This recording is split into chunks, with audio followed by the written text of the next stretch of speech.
Chapter 1364. At the very least, Li Nanheng was alive. She was extremely sure of this. If he was still alive, then everything was fine. No matter if he was injured, disabled, or blind, he was still alive. Feng Ling suppressed the anger in her heart and said calmly, "Granny, if she really doesn't want me to go in, I won't disturb her, but can you call the doctor here to take a good look? Don't delay the treatment."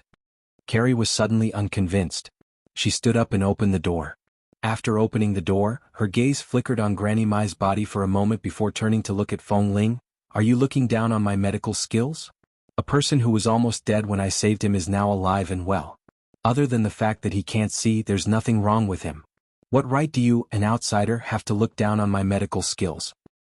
"Carrie, speak properly," Granny Mai reprimanded. Carrie rolled her eyes at Feng Ling and said impatiently, "Grandma, I'm not lying. He really said that he didn't know her. You guys were so loud outside and he was awake the whole time. She must have heard him coughing. If he knew her, he would have spoken long ago, but he said that he didn't know her." "Impossible." Feng Ling looked up. "If you don't believe me, ask him yourself. Anyway, I won't let you in. Didn't you hear him resting on the bed by the window? Ask him yourself through the window." Carrie rolled her eyes at her impatiently. "You're standing right here. It's not like I can give him any bewitching soup. If he says he doesn't know her, he doesn't know her. There's no need for me to lie to you." Feng Ling's heart suddenly skipped a beat. She turned and walked back to the window. She raised her hand and pressed it against the window. She looked at the yellowing cloth that covered everything inside and slowly tightened her fingers on the window. "Li Nanheng, is it you?" There was no sound inside. "I'm Feng Ling," her voice was slightly hoarse. "I'm here to look for you." There was still no sound inside, but after a moment, there was a suppressed cough. It was the kind of cough that sounded uncomfortable, but it was the kind of cough that was restrained and suppressed without amplifying the sound. This meant that he was indeed awake. He could hear her voice by the window. "Nanheng." Feng Ling pressed her hand hard against the window and raised her voice. "No matter what happens, you can't not acknowledge me. Kay's leg is broken. I can take him back to Los Angeles. Even if you are blind or deaf, you are still Li Nanheng. No matter what happens, you can't push me away. This is what you promised. When you removed me from the base, you said that wasn't pushing me away. Then what is it now? You don't recognize me?" It was very quiet inside. This time there wasn't even a cough. Carrie lost her patience and said, "Listen, he really doesn't care about you and doesn't know you. Can you give up now? Can we go now? I live alone in this small courtyard because I like to live a quiet life. Grandma, take this woman away and don't let her come back." With that, Carrie closed the door again. This time she did not lock it, but looking at the tightly closed door, Granny Mai hesitated for a moment before looking at Feng Ling. Feng Ling remained standing in front of the window. She looked at it.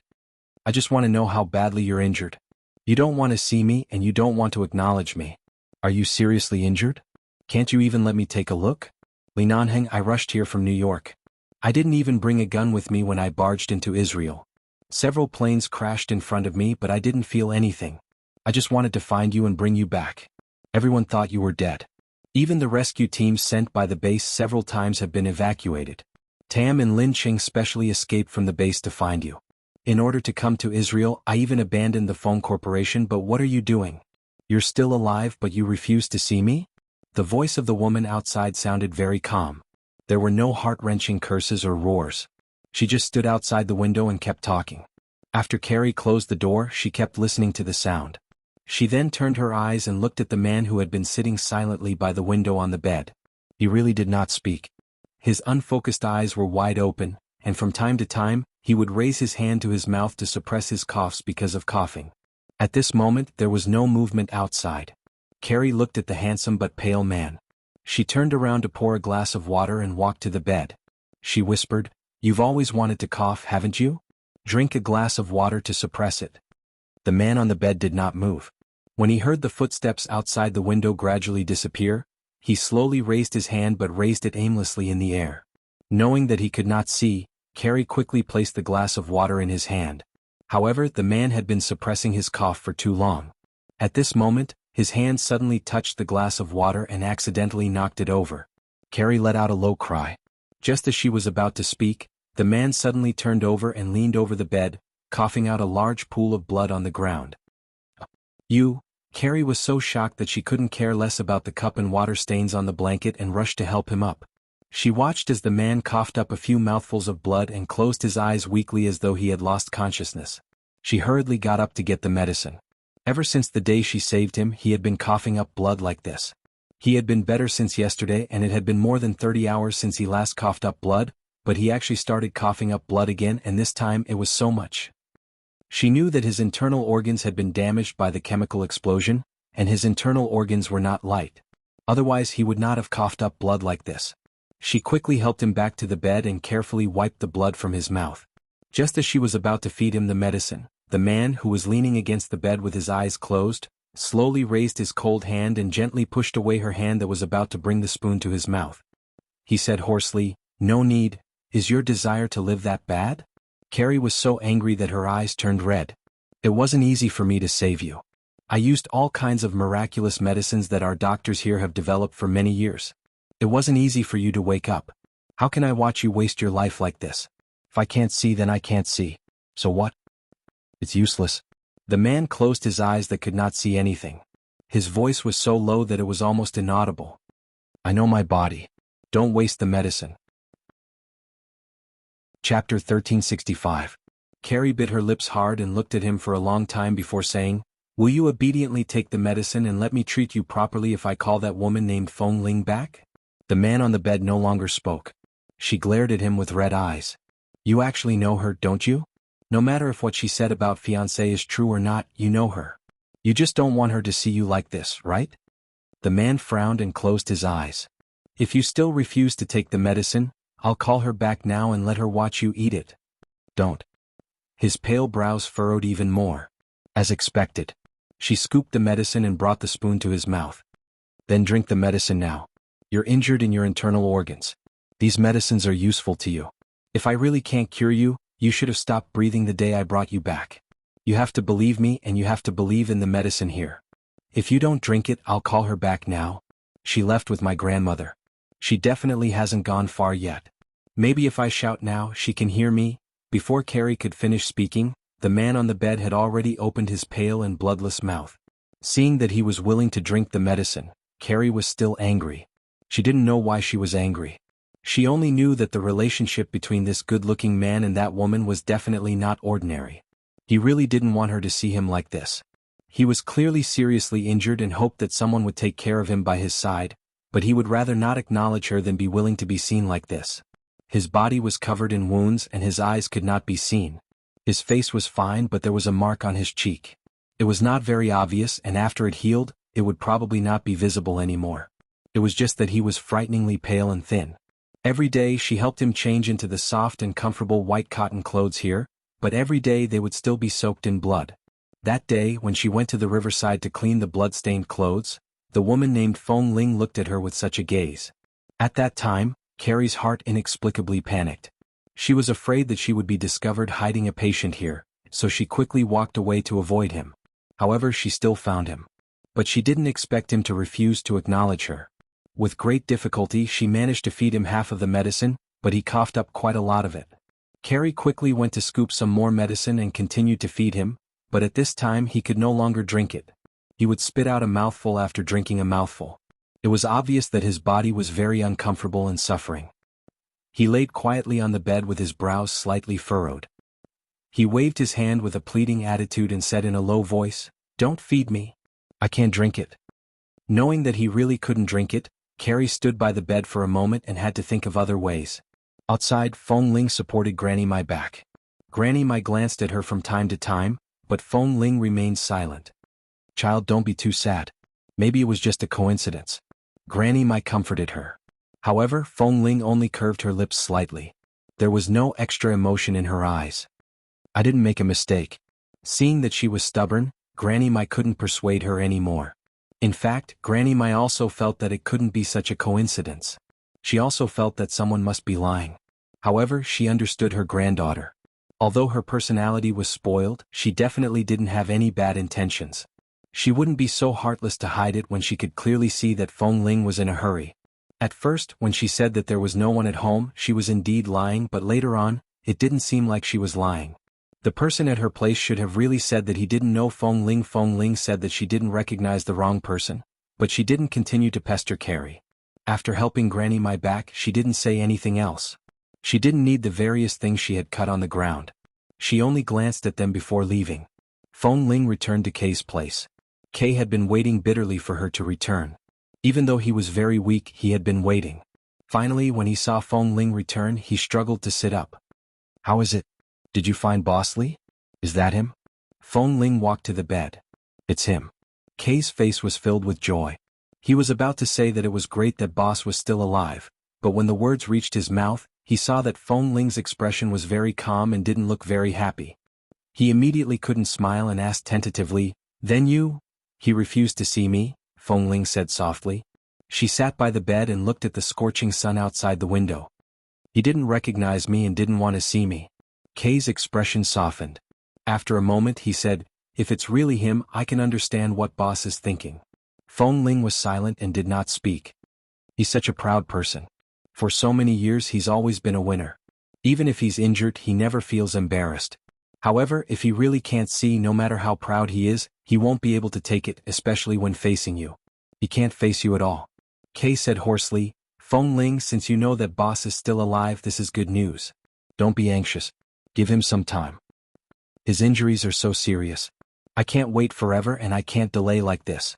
Feng Ling was calmer than she had expected. "I have to think of a way to bring you back. At least I have to leave Israel." Kay coughed and said, "Although I've never seen the medicine used by the doctors here, every country has something passed down. Their medical skills have at least saved our lives." "I know, but right now you need to go back for more specific surgeries as well as lung washing, blood clearing and disinfection. Chemical drugs are no joke. All the injuries may only be temporary, but if you don't go back and treat them soon, who knows if they will follow you for the rest of your lives." As Feng Ling spoke, she looked outside. That direction was the direction of Carrie's courtyard. Feng Ling's words were reasonable. Kay did not say anything else but looked at her. "Why don't I go see Boss?"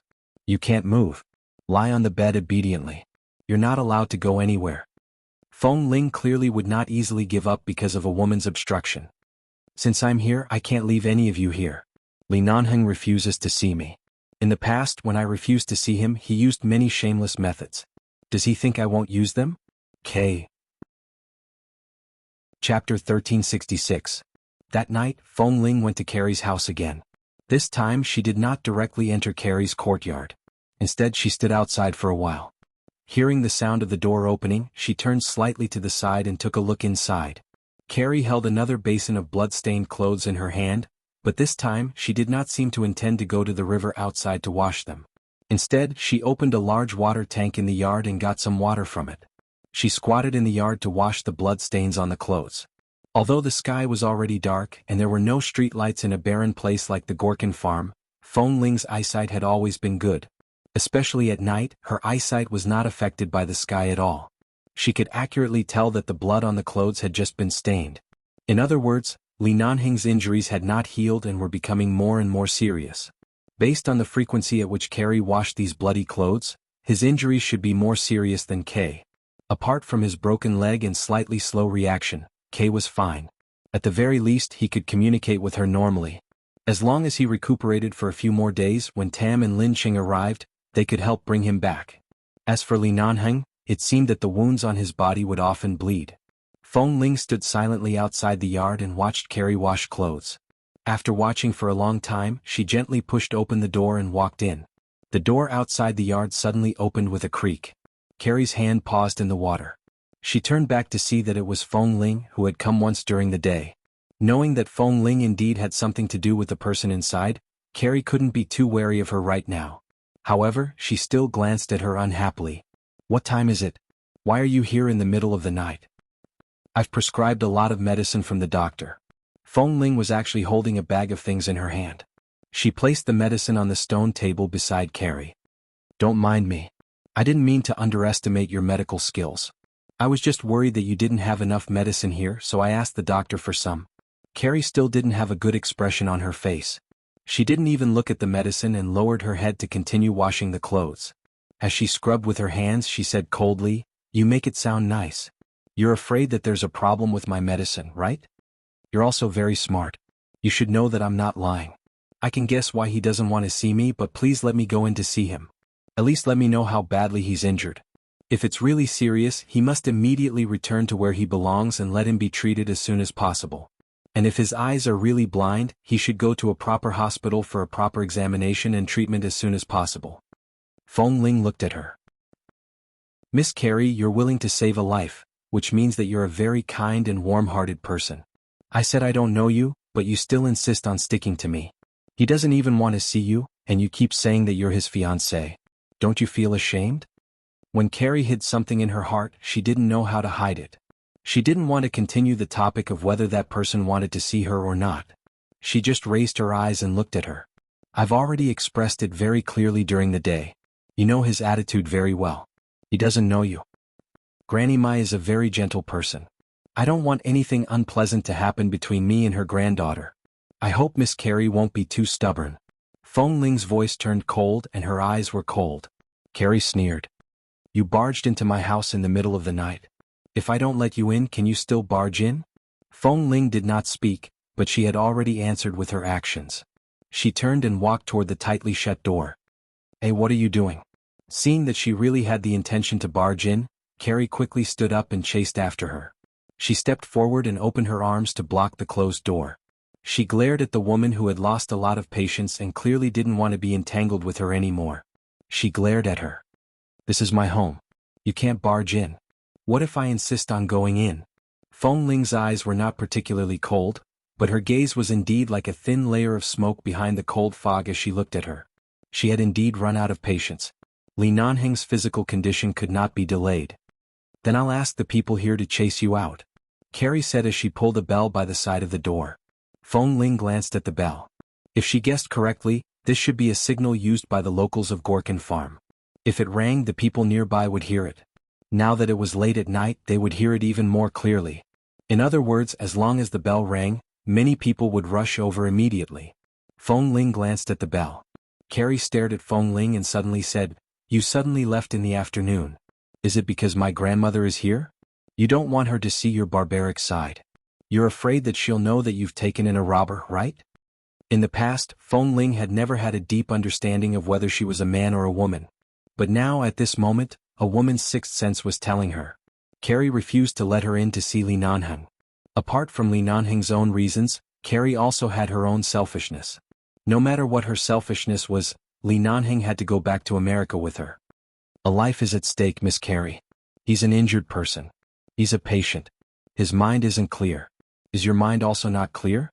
Feng Ling didn't want to cause a ruckus in Gorkin Farm at such a late hour, but she didn't give in. Do you want him to die here, or do you want him to go to a professional hospital to receive proper treatment and surgery? Carey's expression turned bitter because of her words. What formal hospital? I've never seen it. I've been here since I was young. When I caught a cold, I used our medicine here. I'm still fine. Don't underestimate the people here. Don't deliberately misinterpret my words. You know very well what I'm talking about. Feng Ling looked at her coldly. If you delay any longer, you'll be no different from a murderer. Hearing the word murderer, Carey's expression stiffened. She abruptly glared at her.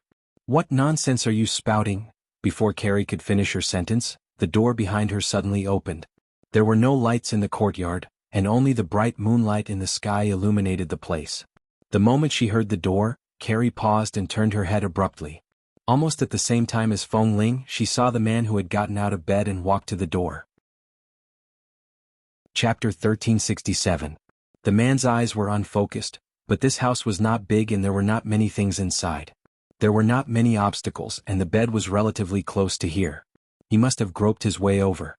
The moment the door opened, Feng Ling's footsteps were rooted to the ground. It was Li Nanheng. However, his face was as pale as paper. There was a trace of blood on one side of his cheek and on his forehead. The cotton clothes on his body seemed to have just been changed. They were clean without a trace of blood.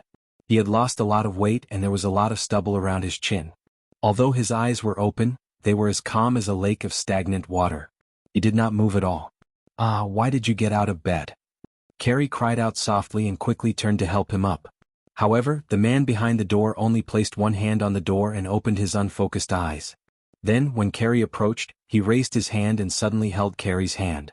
I heard some noise outside, so I came out to take a look.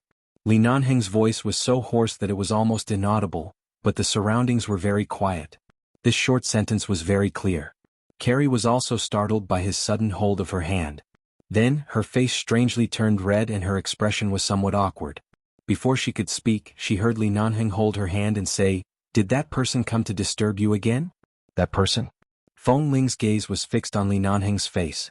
From the beginning she was pleasantly surprised, and then shocked. Earlier she had only been focused on his condition, but now she abruptly noticed where his hand was placed. He was so intimate that he seemed to be very dependent on Carrie. Half of his body was almost leaning on Carrie. He held her with one hand and supported the door with the other. His movements were natural, as if Carrie was the woman he trusted the most and was the safest. Yes, she's here again. It seems like she was going to barge in and wake you up, right? Carrie said as she supported him. Let me help you back to bed first. How can you get out of bed now? Li Nanheng stood in front of the door and did not move. However, he opened his eyes that were like stagnant water and looked in the direction of the person standing outside the door. Go. Don't come back again. Feng Ling stared at his face and into his eyes. Li Nanheng. The man's expression was very calm, and his voice was still faint and unfamiliar as if he really didn't know her. I don't know you. So, you lost your memory? Feng Ling slowly clenched her fists and stared at him. Li Nanheng, you don't remember me, don't remember yourself, don't remember 11 base and don't remember everything, right? The man stood motionless in front of the door and did not speak again. Alright, don't say any more. His body can't take it. Carrie felt that the weight of the man's body could no longer support him and was gradually turning toward her. She quickly supported him and turned to look at Feng Ling. This time you've seen him. You've said what you need to say. If I say I don't know you, I don't know you. Is that enough? With that, Carrie supported him with one hand and quickly closed the door with the other. Feng Ling suddenly stepped forward and pressed her hand against the door, staring at the man who couldn't see her at all. Li Nanheng. I'm here to take you back to America. Must you do this? Are you done? A man doesn't even want to see you and doesn't know you, yet you're still so shamelessly pestering him. Isn't it too shameless? Carrie glared at her as she spoke. If you don't leave, I'm really going to call for help. Feng Ling stared expressionlessly at the man in front of her. She suddenly raised her hand and tugged the bell by the door down. Seeing that this woman had easily tugged the bell down, Carrie's expression was shocked. If it weren't for the fact that you saved him, you would have been knocked unconscious by me. Please shut up. Feng Ling turned her eyes and coldly glanced at Carrie again. She then retracted her gaze and pressed hard against the door. She stared at the silent, pale man. Li Nanheng, now that this shameless person has become me, are you happy? If you don't vent your hatred, come back with me now. After returning to America, you can do whatever you want. Don't waste your life here. However, the man's expression did not change. He only took a step back to avoid Feng Ling's aura. At the same time, he turned his pale face away and lowered his head to speak hoarsely in Carrie's ear. Close the door. When Carrie heard his words, she felt that his weight on her body was becoming heavier and heavier. She was afraid that she really couldn't hold on any longer. She quickly pulled out the latch from the door and raised it to Feng Ling. If you don't leave, I'm going to hit you.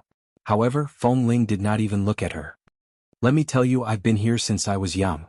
Not only have I learned medicine, but I've also learned martial arts from many people. Don't force me to really hit you. It won't look good if two women fight. As soon as Carrie finished speaking, she suddenly felt that her hand was strangely empty. The door latch had somehow fallen into Feng Ling's hand.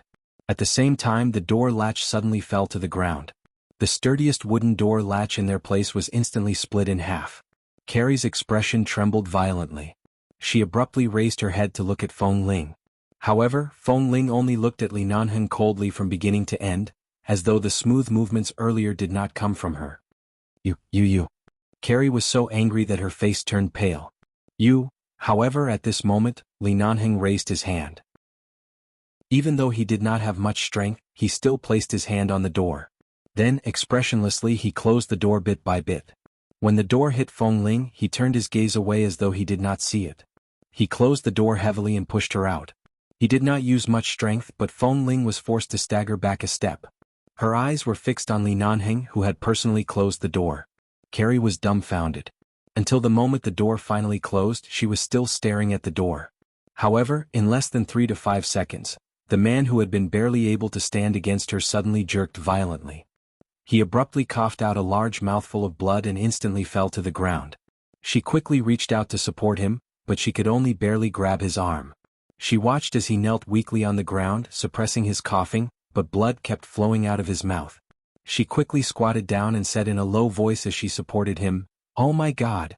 Quick, let me help you back to the bed." "I said you can't move. Do you want to die?" Chapter 1368. Feng Ling stood outside the door and did not leave. Her hearing was very good. She heard the sounds of suppressed coughing and vomiting. Then she seemed to hear Carrie whisper, "Why is there so much blood again?" Feng Ling abruptly stepped forward and pushed the door twice, but it did not open. She endured it and did not do anything to Carrie for Granny Mai's sake. However, she could not care less now. She raised her foot and kicked the door hard.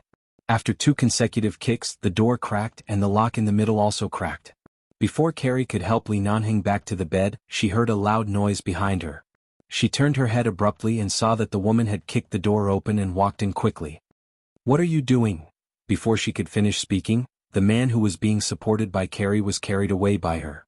Li Nanheng coughed unsteadily, and the clothes he had just changed into and his chest were covered in blood. His chin was covered in blood, and he could barely open his eyes. He was pulled over by Feng Ling, and his tall but thin body slammed into her. He paused. He could not open his eyes, but he seemed to know something. He struggled weakly. Feng Ling held him back and turned to look at Carrie. "Go call the doctor. Do you really want him to die here?" Carrie was stunned. Looking at Feng Ling's gaze, she felt that she was too strong and could not resist. Although she was very confident in her medical skills, looking at Li Nanheng's current state, she pursed her lips, turned around and rushed out. Seeing that Carrie was finally willing to call the doctor, Feng Ling first looked at the environment in the room. It was very clean, but there were 2 large pools of blood on the ground from the door to here. Although the light in the room was not particularly bright, it was enough to see everything clearly. She helped Li Nanheng onto the bed and rushed to wipe the blood around his chin with a towel. The man slowly opened his eyes. He seemed to have difficulty breathing and his eyes were still unfocused.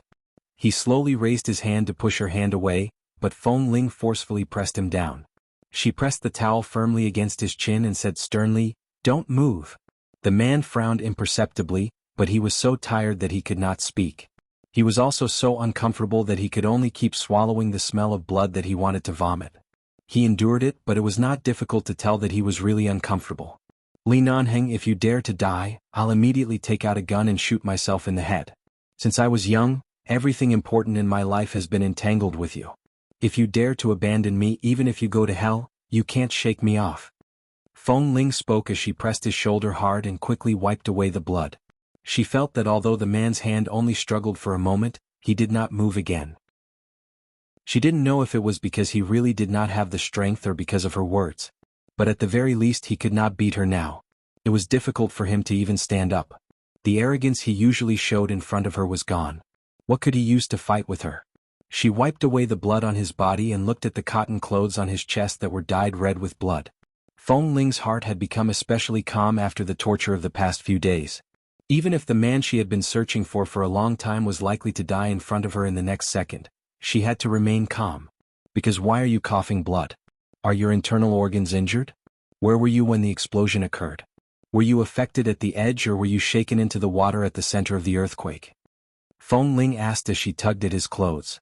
Li Nanheng was indeed powerless to resist. Even though he knew what she was doing, he could only raise his hand weakly and then place it weakly on his lap. As soon as the blood-stained clothes on his upper body were pulled open a little, she saw that the man's skin, which should have been smooth, clean and strong, was covered with wounds of all sizes. There were not many burns, but many of them seemed to be caused by falling and scratching when he fell. There was a large bruise on his chest. She didn't know if it was because of external injuries, internal injuries, or chemical poisoning. She was not a doctor, but she knew that if he continued to delay like this, he would really lose his life. Looking at the wounds, Feng Ling gritted her teeth hard and pulled open his sleeves. She saw the various scars on his arms and many swollen ones that seemed to have been washed by water a few days ago. It was simply unimaginable how he managed to survive this calamity. She could not imagine what kind of psychological blow and torment he would suffer when he opened his eyes and could not see anything. Earlier she was still angry and hateful, but now she could not hate him. If it were her, she might also choose to die quietly by herself. She didn't want anyone to see her like this, which would make people sad and distressed. She held onto his arm tightly and gripped his sleeves. She forced the tears in her eyes back and put down his sleeves. Then she tidied up his blood-stained clothes. Seeing that he couldn't even sit properly on the bed, she hurriedly helped him lie down. When she lay down, the man frowned. She paused and slowed down her movements slightly. At the same time she whispered, "Did I hurt you?" The man closed his eyes and did not say anything, nor did he nod or shake his head. She continued to patiently help him lie down. After covering him with the blanket, she squatted down by the bed and looked closely at the thin, pale man lying on the bed with his eyes closed. The last time she saw him was at Mr. Mike's resort. He was still coaxing her to drink. He was still the same Li Nanheng from before, so determined to get her. However, the current Li Nanheng had lost so much weight in just a few days. He was so haggard and pale that she could hardly recognize him, especially in his attitude toward her. He used to be the man who could protect her domineeringly and patiently no matter how angry she was and how she ignored him. And at this moment she had never seen him so haggard and weak. It was so rare for him to need her protection. This was different from the injuries he had suffered during a mission. He had even started to avoid her. Li Nanheng, listen. Feng Ling squatted by the bed and looked at his face. She raised her hand and gently stroked the stubble around his chin. As a man you have to keep your word. If I lose you have to go back and marry me.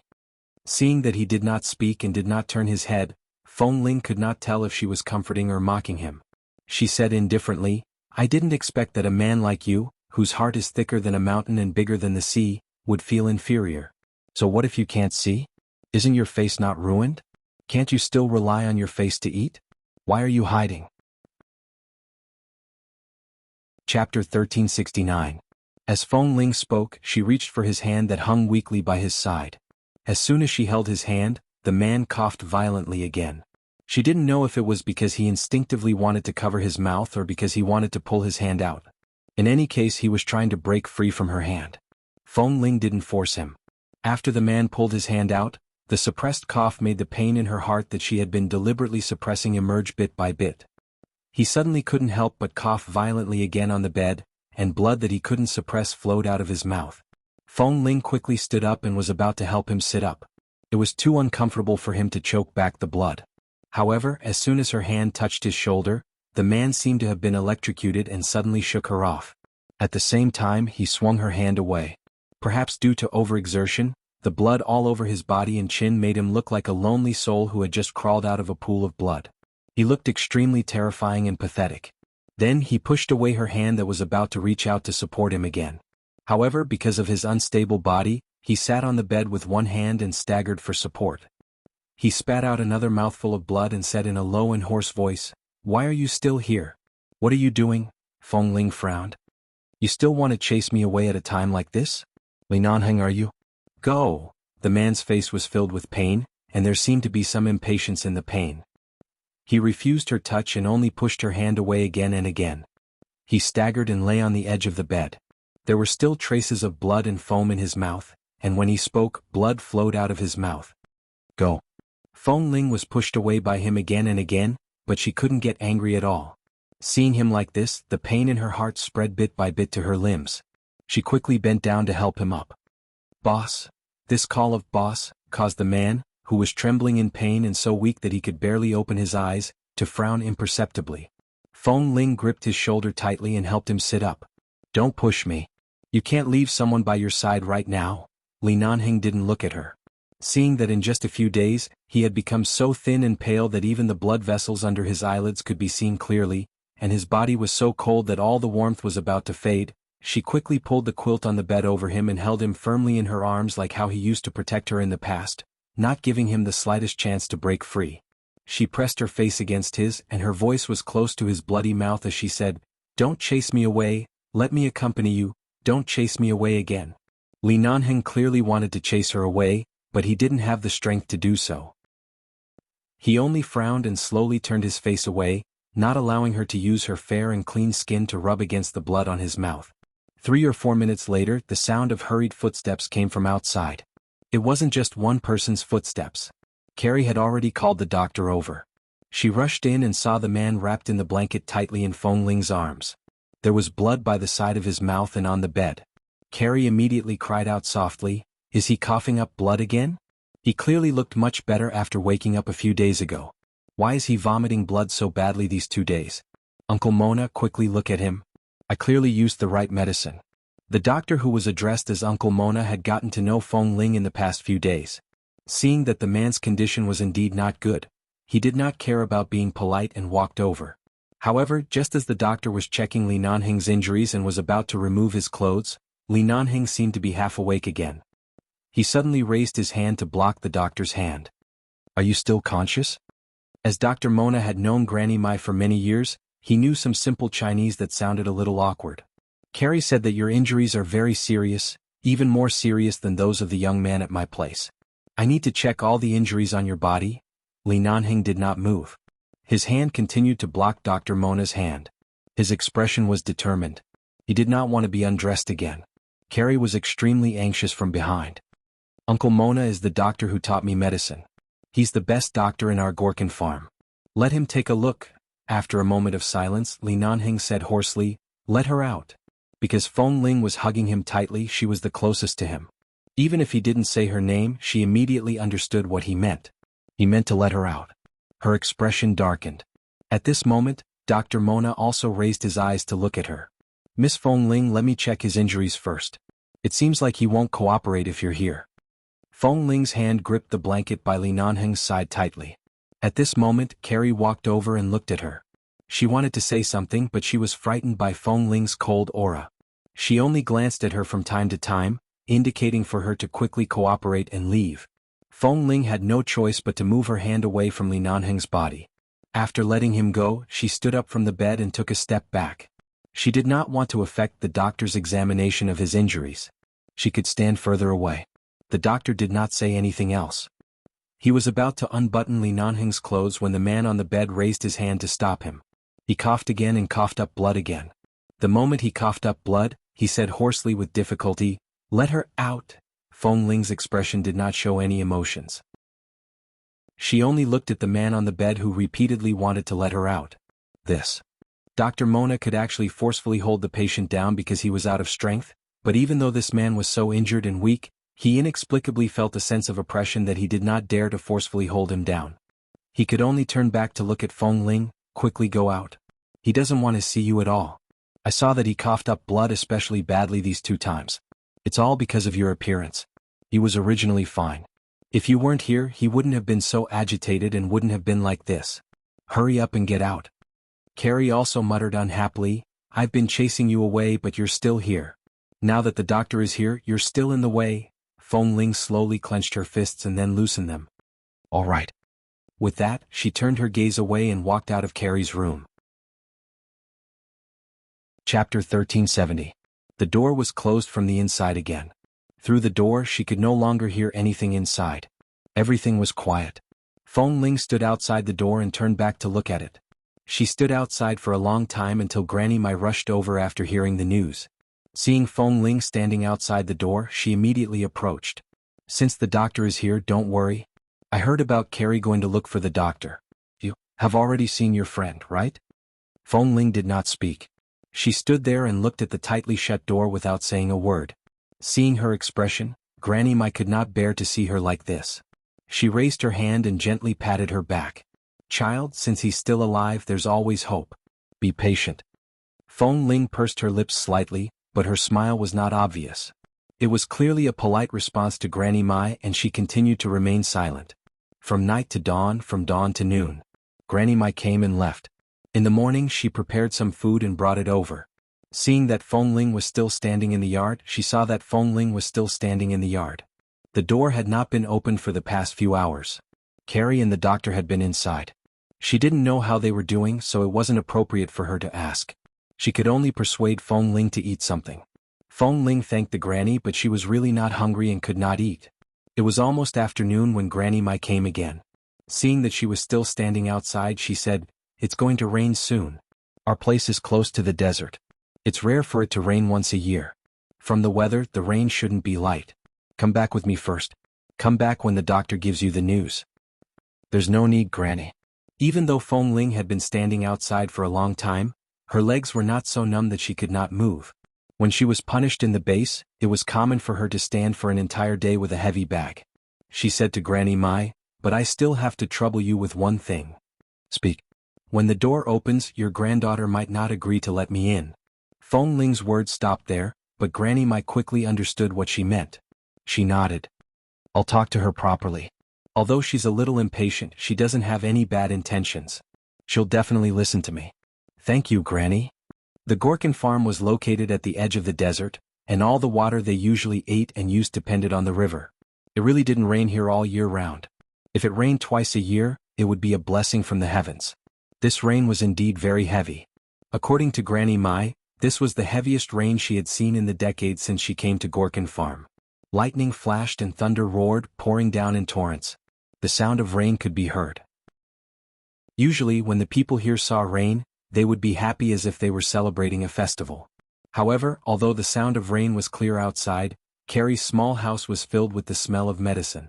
The man on the bed had already been changed by the doctor inside and out, and the wounds on his body had also been reapplied with medicine.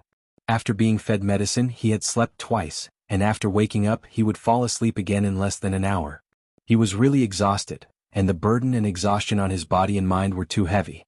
Dr. Mona stood by the medicinal stone table in the small house, patiently mixing medicine as he spoke in the local language. It's raining outside? Carrie made an N sound. It sounds like it's raining. Dr. Mona pondered for a moment and looked in the direction of the tightly shut door. See if Miss Feng hasn't left yet. She was still outside this morning. Carrie had no choice but to turn to the door. She gently opened the door and looked out. She saw that Feng Ling was still standing in the courtyard. She had not moved a single step since last night. The rain was pouring, but she was still standing there, standing straight in the rain. Although this small town was barren, the ratio of men to women was still considered normal. There were quite a few women, but Carrie had never seen such a righteous woman who did not seem to be delicate at all. She was clearly a young girl. At first, when she stood outside, Carrie thought that she was just trying to hurt herself. She thought that she wanted to use this method to force the person inside to feel sorry for her so that he could let her in. However, when the person inside found out that she had been standing outside, he did not say anything. He did not wake up much the entire day, and his body could not bear the burden. He was half asleep the entire time. Even if he knew that Feng Ling was outside, he did not have the strength to say anything. And this Feng Ling from last night until now had not eaten, drank, or left. She did not cry or shout outside. She quietly did not come in to disturb them, but insisted on standing outside and did not take a step away. Even though it was raining heavily, she still stood there like a tree. She had never seen such a woman, but for some reason, Carrie could not hate her. After watching for a while, she gently closed the slightly open door and turned back to whisper to the doctor. She's still standing there, being drenched by the rain. At this moment, the eyelids of the man sleeping on the bed moved slightly, but he didn't move at all. It seemed that he wanted to open his eyes, but he didn't have the strength. After a long time, he finally opened his eyes, but he still couldn't see anything. He could only hear the sound of rain, lightning, and thunder outside the window. It was as if the sky was leaking and it was pouring down. Feng Ling stood outside. Although it was raining heavily, she did not feel cold. This place was always hot in the 30s all year round. It was rare for it to rain. Although it was cool, it was not cold. After being in the rain for so long, Feng Ling's mind was probably drenched by the rain. She was abnormally awake. She seemed to recall such a scene. When she returned to the Feng family, she was in the room for 2 days because of gastric bleeding and a high fever. Later, the servant said that Li Nanheng was outside. At that time, she did not want to see him, so he guarded her outside for a long time. He did not force her to come in to see her. He just stood there and guarded her. When she got out of bed and walked to the window, she saw him standing outside. Time went back and forth. She didn't expect that there would be such a day. Everything was reversed. He was inside and she was outside. The man who had once wanted to embrace her into his world was now refusing to acknowledge her and see her. Now she finally knew what Li Nanheng was thinking when he stood outside. He only wanted to accompany her. He did not need to obtain anything. He just wanted to accompany her. The rain dripped down her eyelashes and climbed onto her face. Feng Ling quietly placed her hand on her leg and looked at the house in front of her. Even when the sky turned dark again, the rain still did not stop. She walked in front of Feng Ling and said unhappily, "Go in. The rain is too heavy. Even if you don't feel cold, it's not good for your body to be soaked in the rain. Uncle Mona has too many patients recently. He doesn't want another one like you." Feng Ling didn't know what to say. She didn't say anything. Chapter 1371. However, Feng Ling did not move. She only glanced at Carrie and said lightly, It's fine. It's fine as long as I can hear the sounds inside. If there's anything you need me to do, I'll go in immediately. I won't be here now. What? It's not like Uncle Mona and I chased you out. Why are you throwing a tantrum? Carrie glared at her unhappily. Feng Ling finally looked at Carrie's face. Didn't you say that he would only be emotionally unstable when he saw me? Carrie rolled her eyes. He hasn't woken up yet. His body is too weak and he's coughed up so much blood. It's probably still a long time before he's completely awake. Go in and hide from the rain. It won't be too late to come out when the rain stops and your clothes are dry. Feng Ling glanced at her again. Carrie's umbrella was already above her head. She said impatiently, "If you don't go in, I won't care." As soon as she finished speaking, Feng Ling had already moved forward. Carrie watched in surprise as she walked in.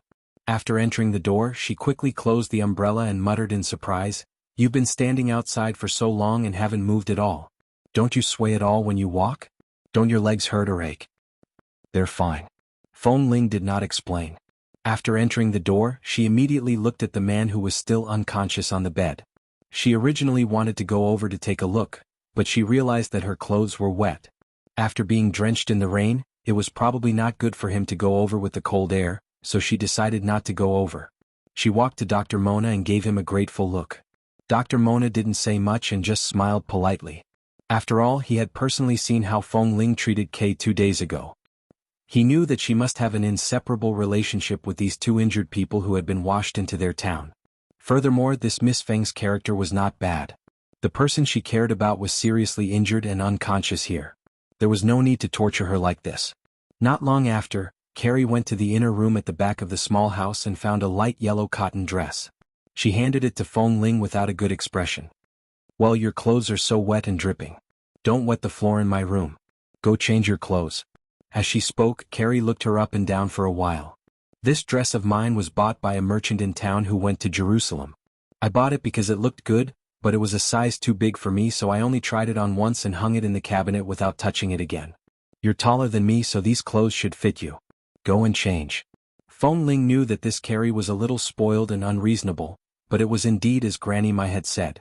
She was just spoiled, but she didn't have any bad intentions. At this moment, looking at the clothes that were handed to her and then at the somewhat arrogant expression on Carrie's face, the cold ice in Feng Ling's eyes gradually melted. "Thank you." Carrie did not respond. It was obvious that she had taken out her clothes for her to wear. It was only right for her to thank her. She turned her head and continued to accompany the doctor to dispense the medicine. Then, she pointed with her chin in the direction of the inner room where she had gone to get her clothes. "Go over there to change. I sleep in there. By the way, don't touch my things. Come out after you're done changing." Feng Ling went in to change. She saw a clean towel by the bed and guessed that Carrie had placed it here. Granny Mai's granddaughter was actually quite a meticulous person. From the layout of the inner room, she was a girl who loved cleanliness. There were beds, cabinets, and all kinds of daily necessities. They were all in the style of Israelis. There were many flowers planted in the yard outside, and there were many vases by the bed. Furthermore, since there was a bed here for her to sleep on, the bed outside was probably a temporary one. In the days that Li Nanheng was here, the two of them slept in 2 different rooms without disturbing each other. Feng Ling lowered her head, undid the belt of her clothes and took them off layer by layer. The clothes worn by women in this place were very complicated. In her eyes, it was really troublesome to put on such a cotton dress. It was not as convenient as a t-shirt, but she did not bring any clothes. Although it was not convenient to wear this cotton dress, it was good that it was very fitting. After changing her clothes, she picked up a towel and dried her hair. Then, she casually tied her hair into a bun and tied it behind her head with a rubber band. When he walked out again, the rain outside seemed to have lessened a little. Dr. Mona patted the dregs on his hand and said, "Carrie, take the umbrella and follow me back. Go and get some supplementary medicine. It's still raining, so the medicine can't get wet. You have to help me hold the umbrella." "All right." Carrie stood up and was about to follow him when she suddenly turned back to look at Feng Ling, who had just walked out of the inner room. A few days ago, Feng Ling had been wearing some clean old clothes that Granny Mai had found. They looked very good on Feng Ling, but this light yellow dress had an especially clear girlish feel. When Feng Ling wore it, it was so beautiful that Carrie was jealous. Why didn't it fit her? If she were a few centimeters taller, she might be very beautiful in such a beautiful dress. Carrie was a little angry. Her woman's instincts made her regret letting her wear such a beautiful dress, but now she had to go back with Dr. Mona to retrieve the medicine. Thus, she said to Feng Ling with an unhappy expression, "I'll go get the medicine with Uncle Mona. He hasn't woken up yet. Stay here and guard him. We'll be back later." Feng Ling answered, "All right."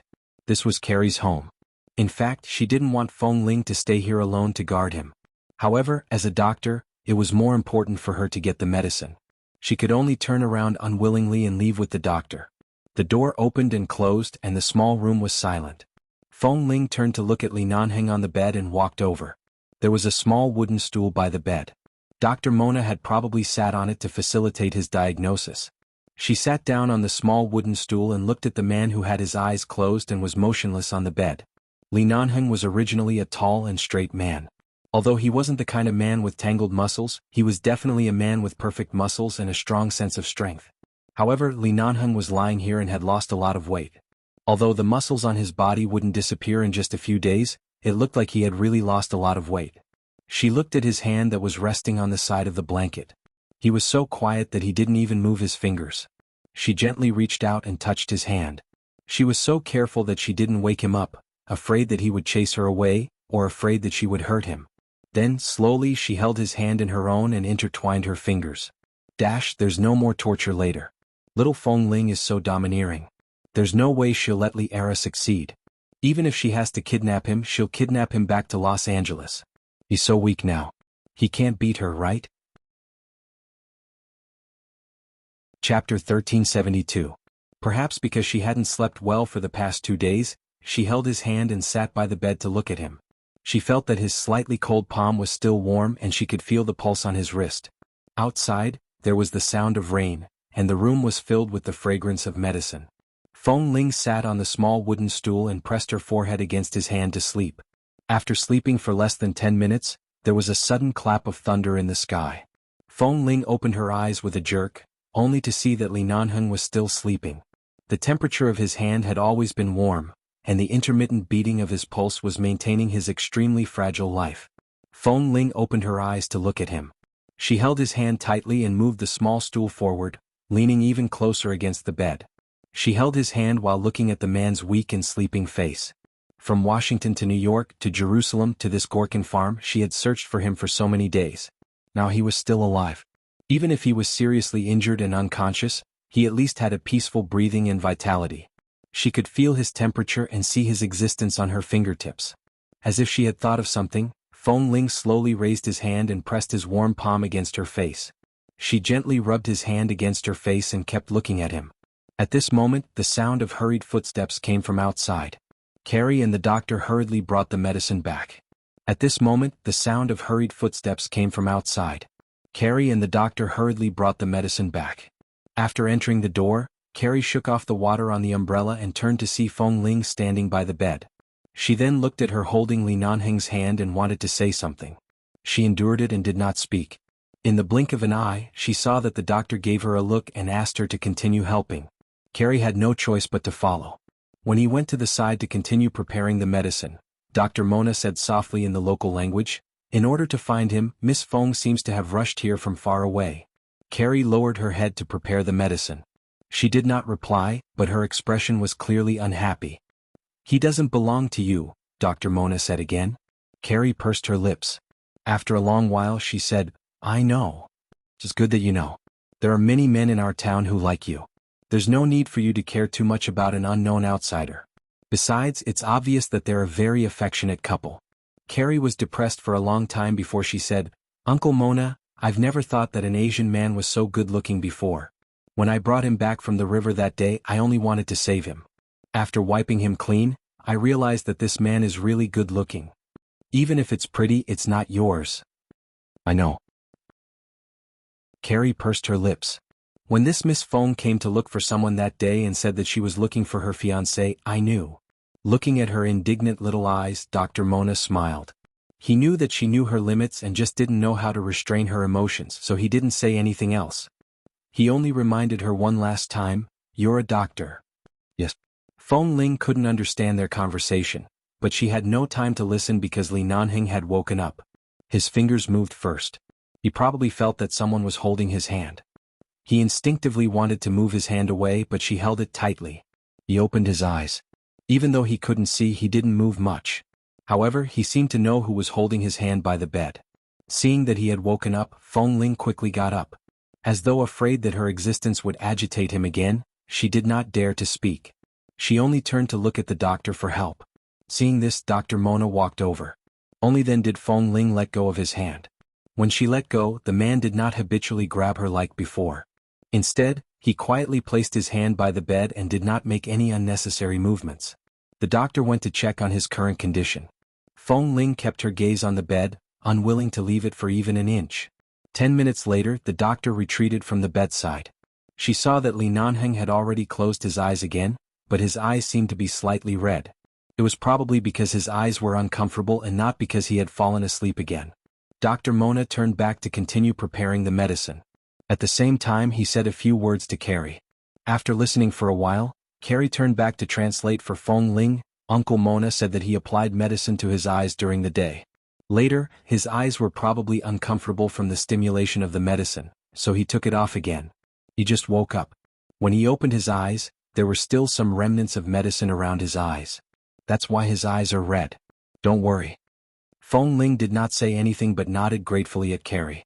Carrie looked at her unwillingly, but there was nothing she could do. No matter how natural enemies women were, at this time she could only be considered a doctor. She had only saved a man. She couldn't really snatch a man from someone else. If that happened, her grandmother would probably beat her to death with her walking stick. After a while, the doctor handed Feng Ling a bowl of black and green medicine that he had just prepared. He wanted her to feed Li Nanheng the medicine. When Feng Ling took it, Carrie glared at the doctor unhappily. The doctor pretended not to see and gestured for Feng Ling to take good care of him. Feng Ling nodded and walked to the bedside with the bowl of medicine. Dr. Mona then gave Carrie a warning look like an elder. Carrie pouted, angrily picked up the umbrella and turned to leave. By the bedside, Feng Ling heard the door open and close. She looked at Carrie's back and then turned to look at Dr. Mona. The doctor gave her a, "It's fine, don't worry about her," look before Feng Ling retracted her gaze. She first tried to help Li Nanheng up from the bed. The man on the bed seemed to have sensed it when her hand touched him. When he was about to avoid her, Feng Ling pressed him down gently and slowly. She firmly and unyieldingly helped the man who was so weak that he could not even defeat a single finger of hers. She then picked up the pillow and another blanket by the side and helped him make a comfortable place to lean against. She then gently pressed him down so that he could lean against it. Li Nanheng was clearly resistant to her. Although Feng Ling had never spoken, they were too familiar with each other. A habitual movement of her hand, a breath, even if it was silent, even if he couldn't see, he could accurately sense that she was by the bed. Feng Ling gently blew on the medicine, sat by the bed and carefully fed it to his mouth. Seeing that he did not open his mouth, she placed the black and green medicine back to her mouth to taste it. The taste was still strange and disgusting, similar to the medicine Kay used. She felt that the temperature was fine and continued to bring it to his mouth. Chapter 1373. Li Nanheng did not drink it at first, but Feng Ling used a spoon to gently pry open his motionless lips and fed him the medicine bit by bit.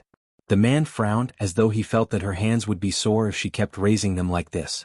After holding on for a long time, he opened his unfocused eyes and calmly ate the medicine. Seeing that he was actually cooperating, Feng Ling's heart finally relaxed a little.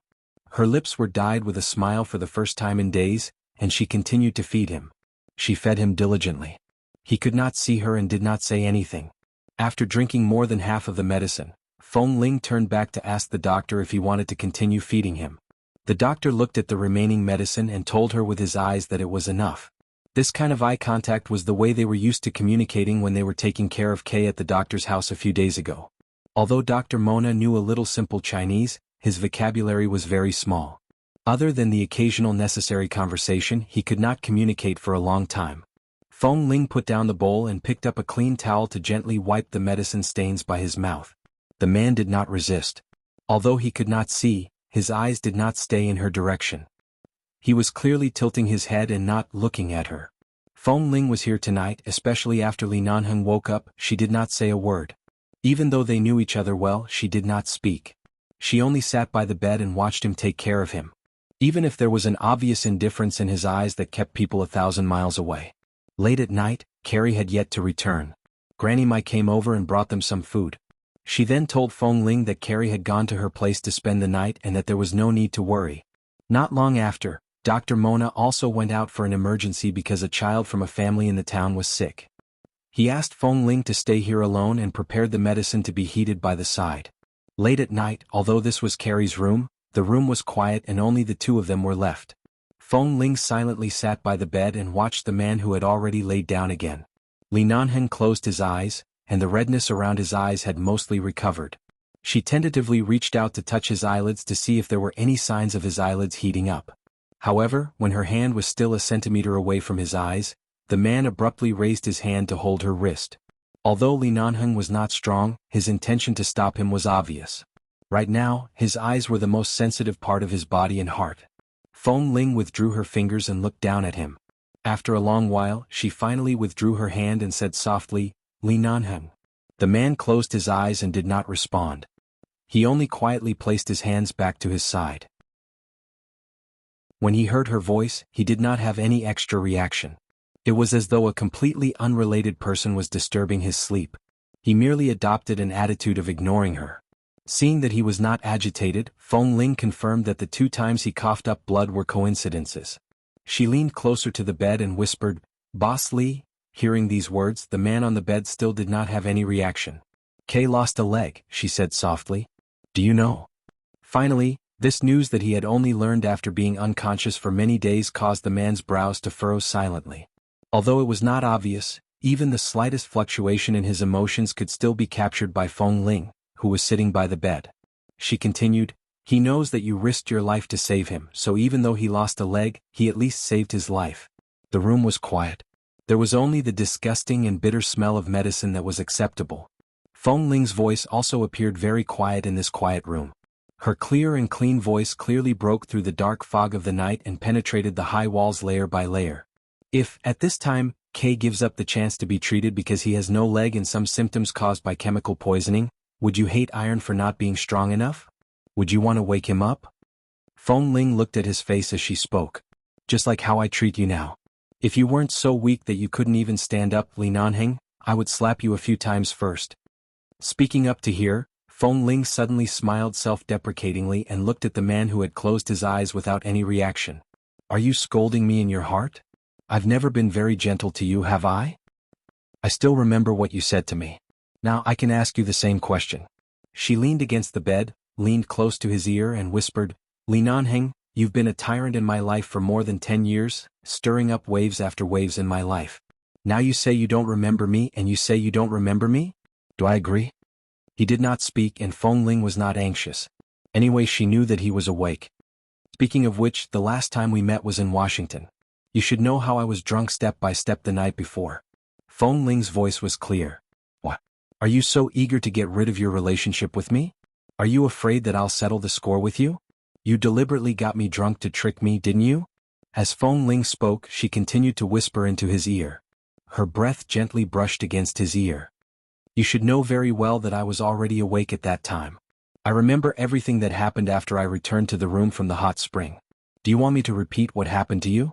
Finally, on the bed, the man who had always been calm and unperturbed, slightly turned his pale face, obviously avoiding her breath.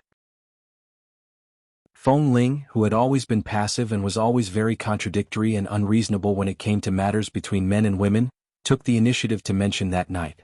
Her voice was slow and gentle, and there was a different kind of ruthlessness in her seductive voice. He didn't acknowledge her, so she was angry. But she couldn't be angry. Feng Ling looked at his face. He did not turn back. From this angle, he had grown a lot of stubble on his jawline. He had really lost too much weight. She no longer leaned against the side of the bed. Instead, she placed one hand on the edge of the bed and looked at him with watery eyes. Her voice sounded calm, but she deliberately raised the last syllable. "What do I look like when I'm drunk? That makes you so obsessed with getting me drunk?" "Li Nanheng, don't avoid my topic. Perhaps you can think of it this way. Perhaps I came here to see you alive again and to settle the score with you?" Chapter 1374. The room was too quiet. If it weren't for the fact that Feng Ling had been chattering non-stop, the room would have been completely silent. However, Feng Ling, who usually didn't speak much, was like a chatterbox right now. She kept talking as though she was afraid that he would be gone in the next moment, afraid that he wouldn't be able to hear her, and as though she didn't want everything to be too quiet. If it was quiet, it wouldn't be real enough. She couldn't be sure that she was awake or that he was alive. So, what do I look like when I'm drunk? Do I talk to you a lot? That's why you know that I need that financing? That's why you know that the first thing I want to do is to get rid of TMing, so after that night, you help me achieve it one by one? Did I tell you all of this at the time? What else? Do you like me when I'm drunk? Which side of me do you like? If you're not seriously injured and need someone to take care of you, I can drink 2 bottles of wine in front of you at any time. You can do whatever you want. She didn't know which part of her words had touched his sore spot, but the man's fingers that had been quietly placed by his side moved. Feng Ling looked at his hand and reached out to touch it. However, she saw that he retracted his fingers and clenched them into a fist. He did not intend to shake her hand. Feng Ling looked at his hand for a while but didn't touch it again. She looked at him and said generously, "Forget it. You're a patient. It's inevitable that you have a temper when you're in a bad mood. I won't argue with you." Late at night. "Li Nanheng, do you want some water?" "Boss Li, will your back be sore from lying down?" "Li Nanheng, are you asleep?" "Li Nanheng, I suddenly thought of a particularly boring and serious question. These days you've been coughing up blood every day and your clothes are covered in blood. You've been frequently changed to wipe your body. Was it that Carrie who wiped it for you?" "So, she saw you naked?" Finally, the man who had been silent for the entire night frowned silently and said hoarsely, "She's a doctor." Hearing that he actually opened his mouth to explain, Feng Ling stood by the bed and looked at him without speaking for a while. The woman who had been talking the whole night suddenly quietened down. The atmosphere was so serious that it was a little strange. The man on the bed was silent for a moment before he opened his unfocused eyes and glanced at Feng Ling. Feng Ling looked into his eyes. Even though their eyes met, he couldn't see her. However, she still stared into his eyes and said, "All these years, you've really kept yourself clean. Other than Feng Mingzhu's wishful thinking, you've never given me any chance to be jealous. But now I'm really jealous." She was clearly saying that she was jealous, but there was a little bit of success in her tone. It was obvious that she was a little proud that she had finally forced him to speak. Li Nanheng's cold face returned to its expressionless and unresponsive state. He did not say a word. Coincidentally, Feng Ling's phone vibrated. She picked it up and saw that it was a message from Tam. They had already learned that Boss Li and Kay were here and were preparing to break through the border of Jerusalem at dawn. At the same time, they had already notified the Hall of 11 base. After reading the message, Feng Ling put down her phone and looked at the man on the bed. When the base received the news, they would definitely rush over immediately. Whether Li Nanheng was willing or not, even if they had to carry him, Feng Hanjin, and the others would come and carry him onto the plane. However, in a place like Israel, wherever a helicopter passed by, it would cause quite a commotion and fear. She thought for a moment and sent them a message, telling them to be careful when they arrived and not scare the people of Gorkin Farm. The people here were frightened by the war, but they were kind and simple. After all, they had saved Li Nanheng and Kay's lives. Feng Ling hoped that they would come clean and leave clean. She didn't want to cause too much impact on the people here. In the morning, it rained for an entire night. The air in Gorkin Farm was moist and no longer so dry. Many people here had woken up early and were walking back and forth outside. Feng Ling heard the sound and woke up. She lay by the bed all night. When she woke up, she saw that Li Nanheng was sleeping. She quickly got up and touched his forehead and neck to check if his arteries and heartbeat were still there. In the end, the sleeping man woke up because of her actions. Although he did not open his eyes, he said lightly, "There's no need to check. He's still alive." His voice was very soft and low, but these few words made Feng Ling's heart, which had been hanging slightly when she had just woken up, instantly relax. She retracted her hand and looked at the man with his eyes closed. She said, "Tam and the others have already contacted the base. Based on the time and speed of the plane, the base's helicopter will arrive before noon."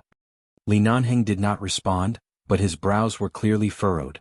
It seemed like he did not want to be picked up by the base in such a state. At this moment, Feng Ling turned around and looked around the small room. She found the white rice that Carrie had asked for from Granny Mai. The people of Gorkin Farm rarely ate this white rice. After all, Granny Mai was from China, so she would occasionally buy some from passing merchants and store it at home. Feng Ling did not know how to cook other food here. Thankfully, there was some white rice that could be used to cook some porridge for him to eat. Less than an hour later, the room was filled with the fragrance of porridge. Feng Ling went to get a bowl of porridge for him and helped him up like last night. At this moment, Li Nanheng clearly knew that it was useless to resist. Even though his attitude was still cold and distant, he did not do anything in vain. She helped him up and he cooperated. He did not speak, but at least he was willing to eat the porridge she fed him. The porridge had just been cooked and was still very hot. Before Feng Ling fed him, she would blow on it a few times and gently touch it with her lips to test the temperature. There were a few times when she was scalded and trembled. The man on the bed clearly felt her movements and silently raised his unfocused eyes to look at her. After feeding him a bowl, she asked him if he wanted more. The man was silent at first, but a few seconds later, he nodded. Feng Ling quickly went to get another bowl, but when she returned to the bed to feed him, he did not eat. This porridge couldn't be wasted. Seeing that he didn't eat, Feng Ling sat by the bed and ate a few mouthfuls with the spoon and bowl he had used. After eating a few mouthfuls, she turned to look at the man sitting quietly by the bed and finally realized what was going on. He had wanted her to eat some of it in the first place. "Oh, my little wife has been too clingy these days. I can't take it." Chapter 1375. It was not noon. To be precise, it was 10 o'clock in the morning at Gorkin Farm. Two heavy helicopters flew through the clear sky after the rain and headed straight for Gorkin Farm. Because they had received Tam's reminder not to alarm the people here, the helicopter stopped in the open space near Gorkin Farm. However, it still attracted the surprise of many locals. Some people thought that the war had spread here again, and when they saw the helicopter they ran home in fright. Tam and Lin Qing had already arrived by car. Ah Feng and Han Jin brought a few elite members of the base out of the cabin door. When they saw Tam and Lin Qing, their expressions shifted between them. As members of the sniper team, they did not listen to the base's orders and violated the base's regulations. No matter what the reason was, no matter whether they had contributed or not, according to the base's standards, the two of them were now sinners of the base. However, no one treated them as sinners. Instead, they quickly walked forward and asked, "Boss, where are they now?" "Feng Ling sent us the coordinates. They're inside." Tam and the others rushed in. However, because they had alarmed the locals of Gorkin Farm, many locals had already gone home to grab their weapons, wooden sticks, shovels, and all sorts of other things. Feng Ling had indeed reminded them in a text message, but Tam and the others had come in a hurry. Furthermore, Feng Ling had been taking care of Li Nanheng last night and had not taken the time to go to Granny Mai's place to ask her to help greet the people in the town. Li Nanheng slept again after taking the medicine in the morning. His stamina could not hold on for too long. Every time he woke up, he would continue to sleep for less than an hour. Thankfully, in the past 2 days, Dr. Mona had been here, and his coughing up blood had lessened a lot. Other than occasionally coughing up some blood foam, he had injured his internal organs. These were unavoidable, and it was good to see him improve in the past 2 days. There was a commotion outside as though something big had happened. Feng Ling sat in the small room and did not move. When she heard the sound, she glanced out and was guessing if the people from the base and Tam had arrived. At this moment, Carrie ran back from outside. When she saw Feng Ling, her expression suddenly turned awkward. She hesitated for a moment before asking, "Is the helicopter outside looking for you?" Feng Ling stood up. She calculated the time and realized that it was indeed time to arrive. Yes. She didn't expect the man she saved to have such a powerful background. He even had a helicopter and the people who came seemed to be well trained. They didn't have any intention of hurting or disrespecting the people here. They only said that they were looking for someone and mentioned Feng Ling, Li Nanheng, and Kay's names. The names of these 3 people had been circulating in the Gorkin Farm recently. After all, they were 3 outsiders. Everyone would often discuss them quietly. When they suddenly heard their names, they knew that they were indeed here to pick someone up. However, the Israelis had a natural fear of helicopters. Even though they knew the other party's intentions, they were still very vigilant. Many people guarded the entrance of Gorkin Farm and stared at those people. "Who are you people?" Seeing Feng Ling's calm expression, Carrie glanced at her and then at the man who was still sleeping on the bed. "Who is he?" "He is Li Nanheng." Feng Ling did not explain further. Seeing that Feng Ling didn't seem to want to reveal their identities, Carrie's eyes turned red. "So you're leaving now?" Although Feng Ling wanted to hurry up and ask them to send Li Nanheng back to America to find the best hospital for treatment, she glanced at Carrie and thought for a moment before saying, "Miss Carrie, I'm very grateful to you for saving my life. I'm also grateful to the people of Gorkin Farm for their tolerance of us. If you need anything, you can send it to me when we leave or when we return. We'll send it to you according to your needs, or, Carrie stared at her in a daze for a long time. She didn't know what she was thinking. After a while, she waited for Dr. Mona to leave before saying, "The people living here don't want to be affected by the war, so they can only hide in this place. They don't dare to go anywhere, not even Jerusalem, so there's no way they can leave." Hearing her words, Feng Ling looked at her quietly, waiting for her to speak. "My grandfather has passed away, and my parents died in an attack on their way to Jerusalem to do business. I've been living with my grandmother on Gorkin Farm, but I know that my grandmother was in China when she was young. I've heard many stories about China since I was young. I think while my grandmother can still walk, I'll accompany her to China for a walk. Is that okay?" The polite and indifferent expression in Feng Ling's eyes was gradually replaced by warmth. "Yes. Really? Really? Then if you want to leave now, we can take you away from Israel and then send someone to send you safely to Granny Mai's hometown when she was young." At this moment, Granny Mai happened to walk in and suddenly heard Feng Ling's words. Her gaze fell on her and Carrie. She looked back and forth for a long time and seemed a little excited. "What are you talking about?" Carrie excitedly turned around to talk to her grandmother. The grandmother and granddaughter would occasionally communicate in Chinese and occasionally speak the local language out of habit. However, from her tone, it could be heard that Carrie was really happy. Granny Mai was also excited and in disbelief. Feng Ling thought that perhaps it was really difficult for people who lived in such a war-torn country to leave this land.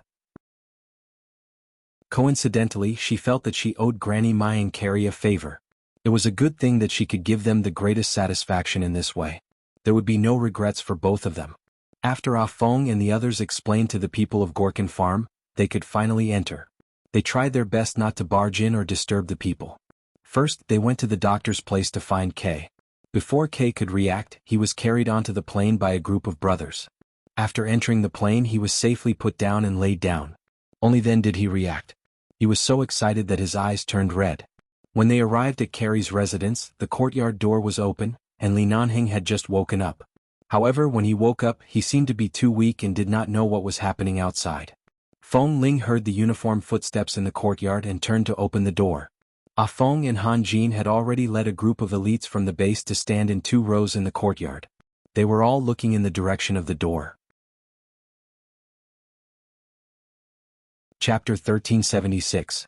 Seeing that it was Feng Ling who opened the door, Ah Feng and Han Jin walked toward the door. Feng Ling stood in front of the door and did not move. She looked at them indifferently. Ah Feng was silent for a moment. He suddenly raised his hand and saluted Feng Ling, expressing his apology, his gratitude and all his emotions. Because she did not give up. She had really found them. Feng Ling did not say anything. She took a step back and made way for them. When Han Jin and Ah Feng walked in quickly and walked past her, she only said, "Be gentle. Don't startle him." Han Jin? Ah Feng? Wasn't this what Li Nanheng used to say when Feng Ling was asleep? However, when they walked in and looked up, they saw the man lying on the bed. The two of them were instantly speechless. Li Nanheng was so thin that he seemed to have become a different person. His once tall and sturdy figure was now thin, and his face was pale. If it weren't for the fact that the man on the bed had guessed the current situation with a cold expression, if his expression could be gentler, he could be considered a handsome young man. He was definitely the thin and gentle type. Unfortunately, even though he was so injured and weak, the coldness in Li Nanheng's unfocused eyes still caused one to shiver instinctively. "Boss." Han Jin hurriedly walked forward, wanting to see how badly he was injured. Li Nanheng raised his hand and waved Han Jin's hand away. He raised his eyes aimlessly and looked around as though he was searching for something. Seeing that he really couldn't see, Han Jin and Ah Feng, who had already known some news before coming, immediately exchanged glances. His eyes really needed treatment, but they didn't know if they could be cured. Thankfully, Feng Ling discovered it early. Otherwise, if he were to be delayed in this place for another 10 days to half a month or a year, boss would really be crippled here. Ah Feng looked out and saw Granny Mai, Carrie and many curious onlookers outside the yard. Because of Feng Ling's request, he could not be too rude to them. Regardless of whether their language was the same or not, it was not convenient to say too much here. "Help boss onto the plane first. We'll talk later." Ah Feng gave the elites of the base a look as he spoke. When the elite members of the base quickly walked in, they all looked a little excited when they saw their boss, but they didn't dare to say anything and hurriedly went forward to help him up. After all, they were already here. Li Nanheng understood that no matter what he said or did, he couldn't get Feng Ling and the people of the base away, so he didn't speak. When he was carefully helped up by several people, seeing that Boss couldn't even stand steadily, Han Jin rushed forward. Boss, slow down you guys. Boss has yet to recover from his injuries. Do you think he'll still be able to do as he pleases? Be gentle, Han Jin reminded him in a low voice as he helped him up. Li Nanheng didn't mind. His expression didn't change much until he was helped out by a few people. He hadn't seen the sun for several days. When he felt the sunlight after the rain outside, he paused slightly. Feng Ling had just put away some of the clothes he had worn on the bed and walked out. When she saw him pause, she didn't know why, but she instinctively felt that even if his eyes couldn't see, he must be able to feel light. Or perhaps he could see a little bit of light. Before leaving, Li Nanheng followed Han Jin's hint and found where Carrie and Granny Mai were standing. Even though he didn't have much strength, he still slowly bowed in their direction to express his gratitude. Carrie's hands tightly gripped the cuffs of her cotton dress. This man was indeed very good-looking. Even though he was pale and haggard, when the sun shone on his face, she felt as though his entire body was covered in a layer of light. However, she knew very well that this kind of person didn't belong to the same world as her. Because of saving this man, she and her grandmother were sent out of Israel by these powerful people and could help her and her grandmother realize their dream of safely returning to China. This was really a pleasant surprise. After all, they saved Yuan K's lives. We definitely won't mistreat them. We'll make appropriate arrangements, Han Jin said. Li Nanheng nodded indifferently. Seeing that he couldn't hold on any longer, Ah Feng gestured for them to send him onto the plane. This place was about a few hundred meters away from where the helicopter was parked. Fortunately, the elite team members were very fast and their hands were very steady. After helping Li Nanheng onto the plane, there was already a soft bed prepared in the cabin. They quickly helped him lie down. Feng Ling told Ah Feng about Carrie and Granny Mai's situation. Ah Feng asked someone to help the grandmother and granddaughter pack their things and bring them away now. If they wanted to leave, they had to leave now. If they were late, they could not guarantee the safety of anyone in this country. Less than an hour later, 2 heavy-duty helicopters took off above Gorkin Farm. Granny Mai and Carrie were invited to another plane. There were several elites in the base who would take care of them.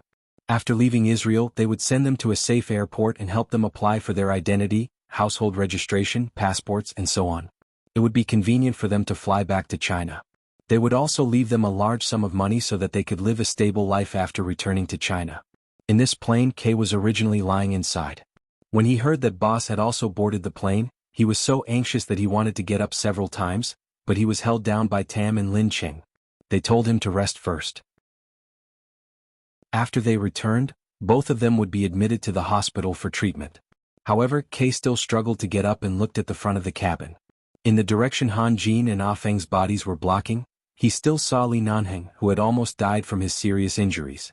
Seeing that Boss had lost a lot of weight, he blamed himself even more. Feng Ling received Kay's gaze and walked over to say, "Lie down properly. Why are you sitting up?" "I want to see Boss. We'll see when we go back. He needs to rest." From the looks of it, although Kay's leg was broken, at least his internal injuries were not as serious as Li Nanheng's. Kay could still occasionally stay awake for a few hours, but Li Nanheng needed a long time to rest. His stamina and mental state could not bear it for too long. While Feng Ling was talking to Kay, Li Nanheng, who was surrounded by a few people, was lying on the soft bed in the cabin with his eyes closed.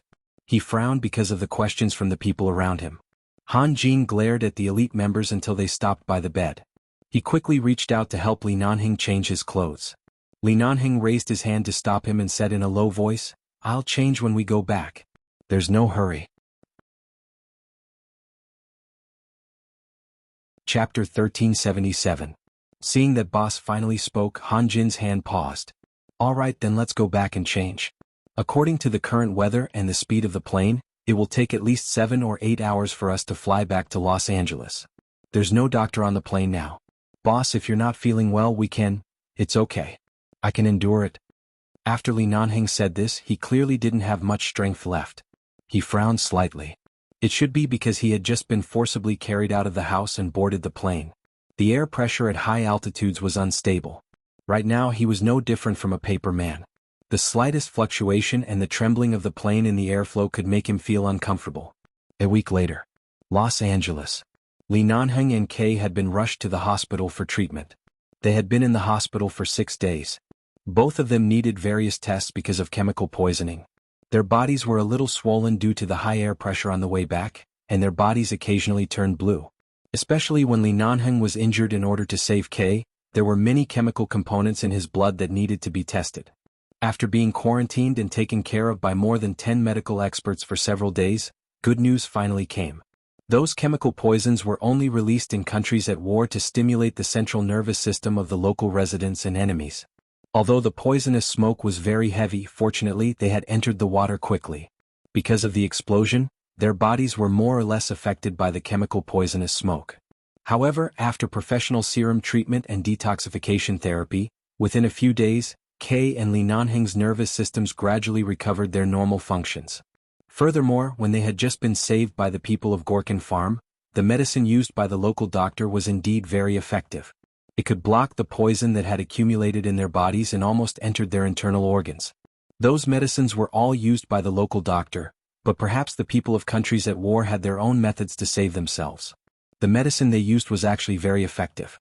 If they hadn't been urgently treated there at that time, even if they were sent back to America, they might not have been able to expel the chemical ingredients so cleanly. It could be considered a close shave. But it was an indisputable fact that Kay had lost a leg. Fortunately, Kay was the one who was saved by Boss. Now he was in a good mood. At most, he would get a prosthetic leg in the future. No matter what, he could live well. Only Li Nanheng's eyes, the doctor said that there was only a 50% chance of recovering his vision. Because he had to find Kay's location when saving him, a normal person should have subconsciously closed their eyes to avoid it, but at that time he had been searching for Kay with his eyes open and was injured by the poisonous smoke containing chemicals.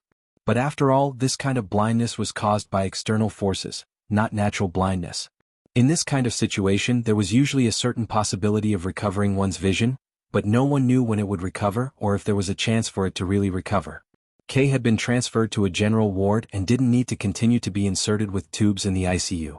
This hospital had been sealed inside and out, and only the members of the base could enter and exit. After another week, Li Nanheng was successfully transferred to a general ward like Kay, but he still needed medical staff to guard outside 24 hours a day. Fortunately, visitors were allowed to leave the ward at will. In the past half a month, Feng Ling had not entered Li Nanheng's ward. Previously, she only allowed one person to visit him for at most an hour a day. This visiting opportunity was also given to Ah Feng. After all, Ah Feng had to explain many things to Li Nanheng. He also had to report the search situation of the base and the specific casualties to Li Nanheng. In just half a month it seemed like more than 10 years. Feng Ling stood outside Li Nanheng's ward. After waiting for a moment, she saw Ah Feng, who had just visited him as usual, open the door and walk out. As soon as he saw Feng Ling standing outside, he walked over and asked her with his eyes if she wanted to go in. "Are you awake?" Feng Ling asked indifferently. Feng Ling had never been the kind of person who put her emotions on the surface. In the past few days she knew that Li Nanheng was here, but she did not come here in vain to fight for the opportunity to visit him, nor did she beg the doctor for anything. She just waited quietly. "He's awake. Do you want to go in?" Ah Feng did not say much. He only smiled lightly and looked at her. Back then even the brothers in the base had given up, but Feng Ling, who was far away in New York, did not give up. In the end, she did go to find Boss personally, but after successfully bringing him back to the United States, she stood quietly by the side and did not step forward to make any sense of existence. Ah Feng felt ashamed of himself. Feng Ling nodded. Ah Feng smiled and made an inviting gesture. Feng Ling walked in. The door of the ward opened and closed. A man in a light-colored hospital gown was sitting on the bed. Sunlight shone in through the window and fell on his body. The man's hair had grown a little longer because he hadn't taken care of it for nearly a month. In the past his hair was neat and short, but now it looked clean and stuck to his body. It felt a little soothing.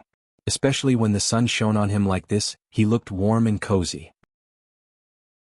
There was a white gauze wrapped around his head from his eyes to the back of his head. It was not very tight, and from this angle she could see that the gauze around his eyes was a little brown because of the medicine.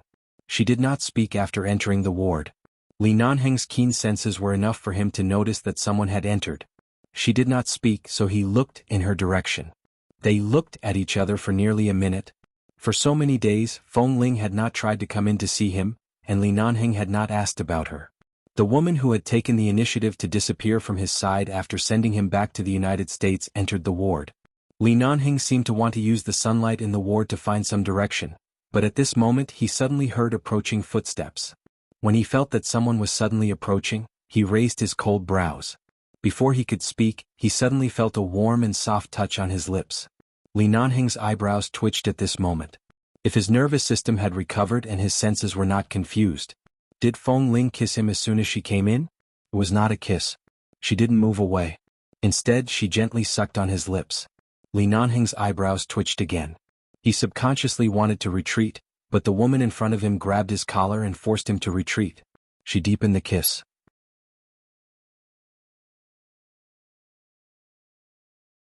Chapter 1378. The touch on his lips was warm and familiar.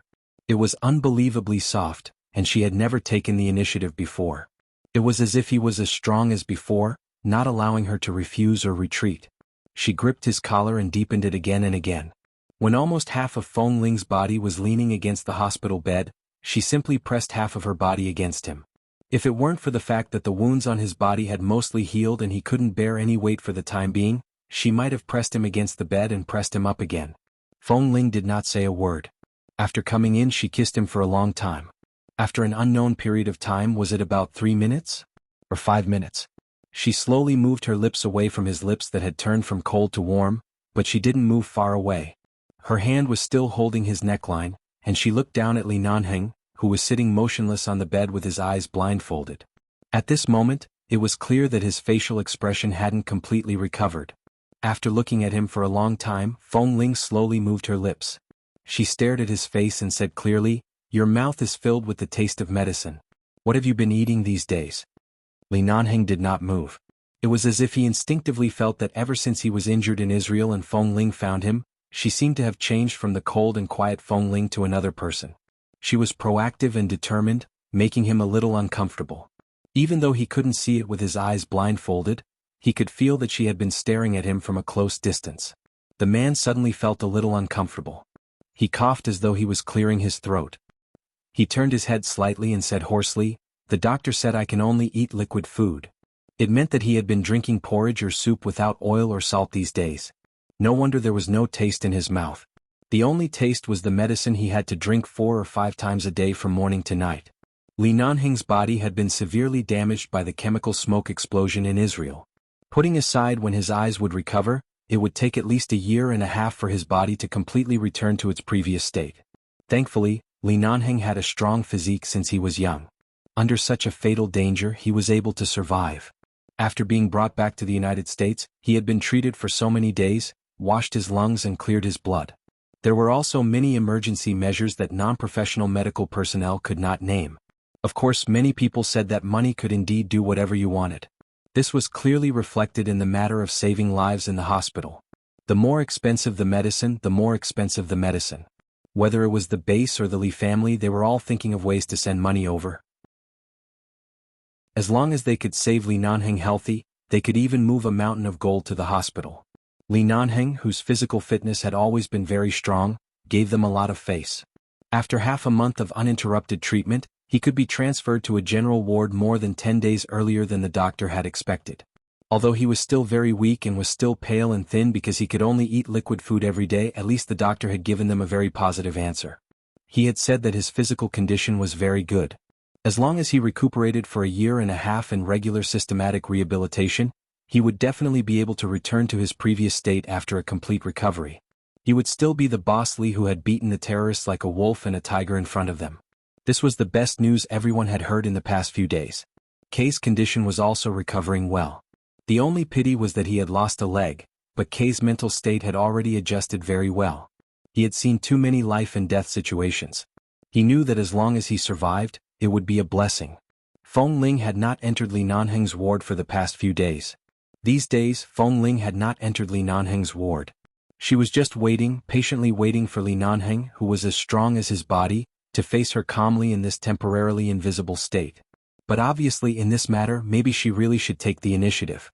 Feng Ling looked at him and stared at the 2 healed wounds on the side of his face and forehead. There were more wounds on his body, but at least new skin and flesh had grown out and were healing. In the face of modern medical technology, as long as there was enough money, it was very easy to remove scars. However, Feng Ling felt that every wound on Li Nanheng's body seemed to be engraved with the course of this man's life. The doctor has confirmed that your body can recover. It just needs some time. Feng Ling was so close to him and even deliberately spoke to his lips. Li Nanheng, even if you want to die now, I'm afraid it won't be so easy. Do you still refuse to acknowledge me? Perhaps because Feng Ling took the initiative and spoke in a teasing tone, Li Nanheng was stunned for a moment. His eyes were covered with gauze and she couldn't see the emotions in his eyes. She looked at his face and waited unhurriedly for him to speak again. If Li Nanheng could see now, he would see Feng Ling propping her hands on his hospital bed and leaning over to look at him sitting on the bed at a close distance. There seemed to be light in her eyes, with the passion and persistence that she used to have when she was drunk, and there was a faint expectation hidden under the surface of the persistence. This scene was like a female entrepreneur who, in order to get a man, did not hesitate to injure and lock him in a certain hospital, and then she came to force him to submit. Of course, the premise was that he could see. He couldn't see right now. He didn't know if Feng Ling was sitting or standing right now. He could only feel her eyes on him. Li Nanheng's movements were a little slow as he turned his face to her. It seemed that he wanted to make sure that she was in front of him and look at her through a layer of medical gauze. As if he had really seen her, Feng Ling faced him and slightly raised her beautiful eyebrows. Why didn't you take the initiative in the past? The man spoke. His expression was still expressionless, but his voice was no longer so heavy. The smile in Feng Ling's eyes finally rose. Coincidentally, he couldn't see it, so she didn't hide her smile. It's probably because the two of us are always a strong combination. Both of us have a hard bone and won't give in to each other. It's rare that you're so weak that you can't even beat a finger of mine. My overflowing sympathy and the deep affection you've forced into me over the years suddenly surged. I can't hold it back for a moment. The man's brows moved imperceptibly. He did not speak, but it was clear that he was very convinced by her words. Chapter 1379. Besides, I was the one who brought your life back. If I don't take the initiative, what if you look for Carrie after you can see? Wouldn't I lose more than I gain? As Feng Ling spoke, she reached out to stroke his collar, smoothing out the crease she had just made. Li Nanheng seemed to be puzzled for a moment. Do you have a deep impression of this Carrie? Do you feel a sense of danger from her existence? If I had known that you would change so much just by being jealous, I would have arranged for a few more women to be by my side. The man spoke shamelessly, but because of his thin and pale state, he looked so harmless when he said these shameless words.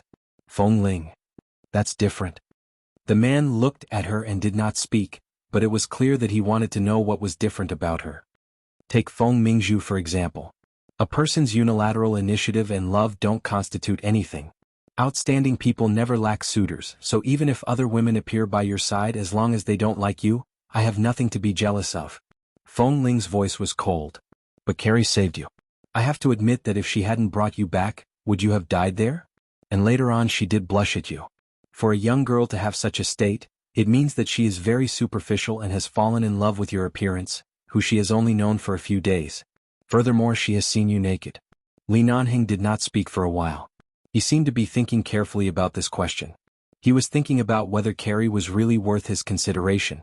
Seeing that he was actually thinking seriously, Feng Ling's expression paused and she stared at him. From what you said earlier, I can only conclude 3 points. First, I'm very outstanding. The man's voice was quiet, but he said something that would not make him blush at all.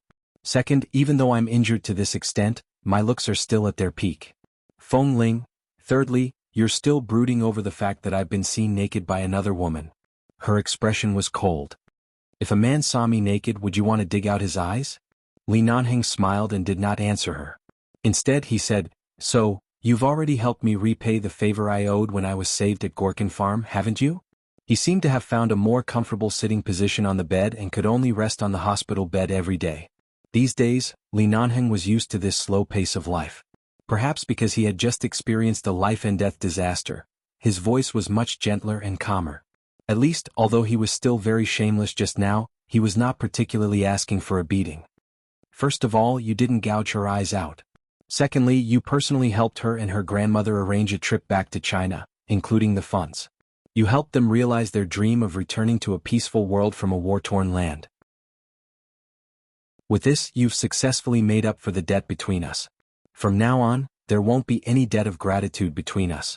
If I go to find someone to repay my debt of gratitude now, it'll be superfluous. It'll be even more impossible for us to have any contact in the future. Although I've been seen naked, I was injured and covered in blood at that time. It's not a loss for me to be seen by a doctor. If you really feel bad, after I recover, I'll use disinfectant to wash my body 49 times. What do you think? When Feng Ling agreed to send the grandmother and granddaughter back to China, she only wanted to repay their kindness. She did not think too much about it. Li Nanheng's words instantly smoothed out the small knot in her heart that had just emerged. At this moment, Feng Ling's phone suddenly vibrated in her pocket. Although Li Nanheng could not see, when people closed their eyes, their other senses were very sensitive, especially their ears. Hearing that her phone was vibrating, he did not say anything. He was clearly waiting for her to answer the call. The phone vibrated for a long time before Feng Ling took it out of her pocket and looked at it. Seeing that it was Qin Shuk, she picked it up. How is it?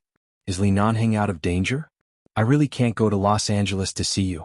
If there's anything you have to tell me, don't hold it in alone. I understand you very well. You're always like this. You're used to enduring your emotions without batting an eyelid. For example, you actually love him no less than Li Nanheng, but you just don't want to express it. If it weren't for the fact that something happened to him and forced you to run to Israel without any regard for your own safety, even I would have suspected if your heart was made of stone. But in the end, your heart is actually softer than anyone else. It's just that the defenses and walls you erected outside your own world are too high. The ward was very quiet. Even the windows were closed. The sound of her phone was not loud, but it was precisely because it was too quiet that Qin Shuk's grumbling voice clearly reached the man's ears. Feng Ling paused. She wanted to stop Qin Shuk from saying anything, but it was too late. She heard Qin Shuk say, "Also, what do you mean by the silver nameplates you gave me before you left?" At that time I didn't know at all. 2 days ago, I took the time to send a message to one of Kay's brothers in the base. Only then did I know that handing over those nameplates meant that you were going to participate in a battle that you might not be able to return from. After you die, I'll send these things to the base to comfort your heroic souls. Did you go to Israel with the thought that you might not be able to return? If Li Nanheng knew that you risked your life to go to Israel to find him and even gave me the nameplates, would he explode in anger? Feng Ling, why do you have so much to say? What's wrong? Aren't I usually like this? Feng Ling hung up the phone. When she placed it in her pocket, she thought for a moment and turned off the phone. When she raised her eyes again, she saw that Li Nanheng was still sitting quietly on the hospital bed. She could not see his eyes, nor could she see any changes in his expression. Feng Ling thought for a moment. Seeing that there was no water by his bedside, she asked, "How long have you been awake? When Ah Feng was here, he kept talking to you. Didn't he pour you water?" With that, she turned around to pour a cup of warm water. She tested the temperature herself and confirmed that it was just right. She walked back to the bed and handed the cup to him. The man's fingers moved, and with the help of the touch, he smoothly took the cup. Chapter 1380. However, after he took the cup of water, he didn't drink it, nor did he do anything else. He just sat there with the cup of water in his hand. He didn't look at her, but instead said faintly and slowly, "You went to Israel with the intention of never returning?" As expected, he heard it. Feng Ling did not answer. She only reached out to push his hand that was holding the glass of water. "Drink some water." He did not move. He held the glass of water and said, "If you couldn't find me in Israel for so many days, what would you do?" Feng Ling was silent for a moment. "But I found you." "If you couldn't find me?" Li Nanheng's tone sounded very light. Perhaps because his body was too weak, he couldn't be too sonorous, but even his soft words seemed to be powerful in the quiet ward at this moment. "Come on, let's make a hypothetical question. If you still can't find it after such a long time, what will you do? Not return to America? Just keep searching like this? Even though you know how chaotic that place is, that there are wars everywhere, that it's barren, and that it might be hit by an airdrop bomb from the sky at any time, you still have to look for me with the thought of never returning?" As the man spoke, he placed the glass of water on the blanket covering his legs. He only held it with his hand and did not drink it. Feng Ling did not want to answer this hypothetical question, but she saw that he did not intend to easily ignore this topic. A place like Israel was indeed not a simple country. There were wars everywhere, and it was indeed a country where one step in and one would die. "If I can't find you, I'll keep searching," Feng Ling said sincerely. "I can search every inch of Jerusalem. I even dare to enter the ancient jungle. If I can't find you in 1 year, I'll search for 2 years. If I can't find you in 2 years, I'll search for 10 years. In short, the light in my life begins when someone walks into my world. I will always look in the direction of that light. Even if I have to search for my entire life, I won't give up. After speaking, she looked at Li Nanheng and instinctively felt that she had never said such sour words to him. She didn't know how he would react after hearing this. Would he be very touched? And then regretted that he had avoided her in Israel a few days ago? Or they would say that she was a simple-minded person, reprimanding her that she shouldn't have such a stubborn way of thinking, and that she should live a good life and so on. In short, she had already thought of what she was going to say next and had already prepared a draft in her mind. In the end, Li Nanheng only slowly picked up the glass, took a sip of the slightly cold water and put it down. He said very calmly, "The doctor said that I should go home to rest after leaving the hospital. The Li family has already planned to send a car to pick me up in a few days and send 8 or 10 people to guard my bed. I will enjoy the treatment of having my clothes stretched out and food opened by my mouth." Feng Ling? Why did he suddenly change the topic? In the next sentence, Li Nanheng said lightly, "It's rare for you to be so affectionate to me, and you can't control your excitement and want to confess to me. I've decided not to return to the Li family. I'll be merciful and go to your place to recuperate. I'll let you enjoy the treatment of having me alone." Feng Ling? Don't you still have an apartment in Los Angeles? Get someone to tidy it up and add some daily necessities. You can move in directly. The apartment space isn't small.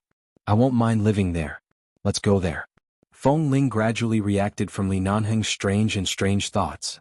Are you talking about the apartment you bought for me? Isn't your apartment above my apartment? What's the difference between this and you going back to your own home? There's indeed no difference. What's mine is yours and what's yours is mine. The man took another sip of water and didn't mention it again as though this matter had been decided. He handed the glass of water to her. It's cold. Help me change it to a warm one. Feng Ling thought she had heard wrongly. Shouldn't he be very touched? The result of being touched was for her to take care of him while he recuperated? This meant that she didn't have to consider returning to the Feng Corporation for the time being. She definitely wouldn't have the time to go back. She didn't have to consider the base or anyone else's matters. She just had to focus on accompanying him at home to recuperate. He was recuperating and she was on vacation? Feng Ling did not move for a long time. Li Nanheng's brows twitched. Earlier you said that it would be a year, 10 years or even a lifetime. Now, you're not even willing to pour me another glass of water? Feng Ling silently walked forward to take the glass of water and glanced at Li Nanheng. All right, a leopard cannot change its spots. He was so injured that he needed a year and a half to recover. Even if he couldn't see, he was still Li Nanheng. The key was that he had clearly learned a new skill. He could display his shamelessness to the fullest and did not feel particularly out of place. After pouring another glass of warm water, Feng Ling stuffed the glass into his hand. She watched as he took the glass and drank the water. She watched as his Adam's apple moved as he drank the water. She suddenly remembered that night at Mr. Mike's resort in Washington. When she woke up in the middle of the night, she was on him. She remembered that she had bitten his throat. His position seemed to be particularly sensitive. For some reason, she suddenly noticed his Adam's apple. Perhaps it was because he had lost too much weight, and his originally beautiful and sexy Adam's apple was even more obvious than before. Feng Ling looked away and did not notice that her ears were a little red. Even though Li Nanheng was very active in the treatment, it would still take time for his eyes to recover, including his physical condition. Although his life was definitely saved, his internal organs were injured. In ancient times, internal injuries were internal injuries. Internal injuries were difficult to treat. It was not something that could be cured in a day or two. Everything depended on recuperation. Li Nanheng received absolutely high-standard treatment in the hospital for about a month before he could finally be discharged. The Li family did send a car over, but it was only to send various daily necessities on behalf of elderly. He didn't know how Li Nanheng communicated with the elders of the Li family, but they actually agreed to let him stay at Feng Ling's place alone. They handed over all the work of taking care of him to Feng Ling, who could cook but could not cook more than 3 dishes. Feng also found this unbelievable. Didn't the 4 elders think that Boss would be better taken care of if he returned to the Li family? After all, Boss sometimes even needed someone to help him go to the toilet. However, on the phone, Elder Li's reply to Feng was, "It's okay. As long as he doesn't starve to death." Feng. He put down the phone and silently watched the lucky Li Nanheng get into Feng Ling's car. It's almost the end of the month, right? It's time for the intelligent and beautiful Ching Ching to take off her disguise and start to beg for monthly votes. Chapter 1381. On the way back to the Los Angeles condo, Ah Feng's car naturally followed behind. After all, although Boss was taken away by Feng Ling, there was nothing unsafe about it. The two of them had been entangled for so many years, and Boss Lee was personally brought back from Israel by Feng Ling. Nothing would happen to him. However, it was still necessary to see him return to the condo safely with his own eyes. Feng Ling thanked the driver arranged by Ah Feng and drove the G-series Hummer that Li Nanheng used to drive here. Normally speaking, it would be very strange for a woman with long hair to drive this kind of car. After all, this car was too big and had the rugged nature of a classic car that men loved. However, when Feng Ling drove it, it didn't feel so strange. It was probably because everyone knew how good Feng Ling's driving skills were.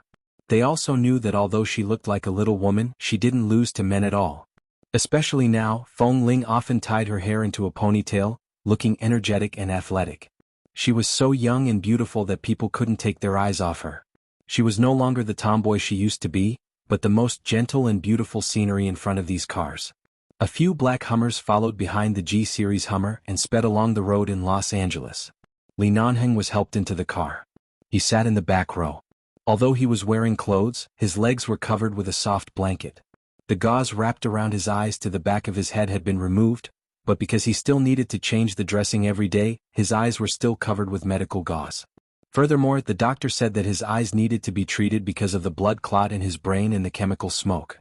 Right now, his head couldn't be violently hit or touched. He needed to sit there quietly and couldn't show off even if he wanted to. Although he couldn't see, it didn't mean that he couldn't use his phone. He could still answer the phone and listen to the voice message. Feng Ling was focused on driving. At this moment, Li Nanheng's phone on the back seat buzzed twice. The man moved his hand away from the stall slightly, groped for the position of the vibration, picked up the phone and placed it by his ear. On the phone, Kay's voice came. "Hey boss, are you really going back with Feng Ling alone?" Li Nanheng's expression remained unchanged. "What? Is there a problem?" "It's not a problem." Kay sat in a Hummer behind. He looked at his brother who was driving and said to the phone with a smile, "I just remembered that when we were in Israel, Feng Ling had been holding back her temper for 2 days. I think it's very irrational for you to go back with her like this."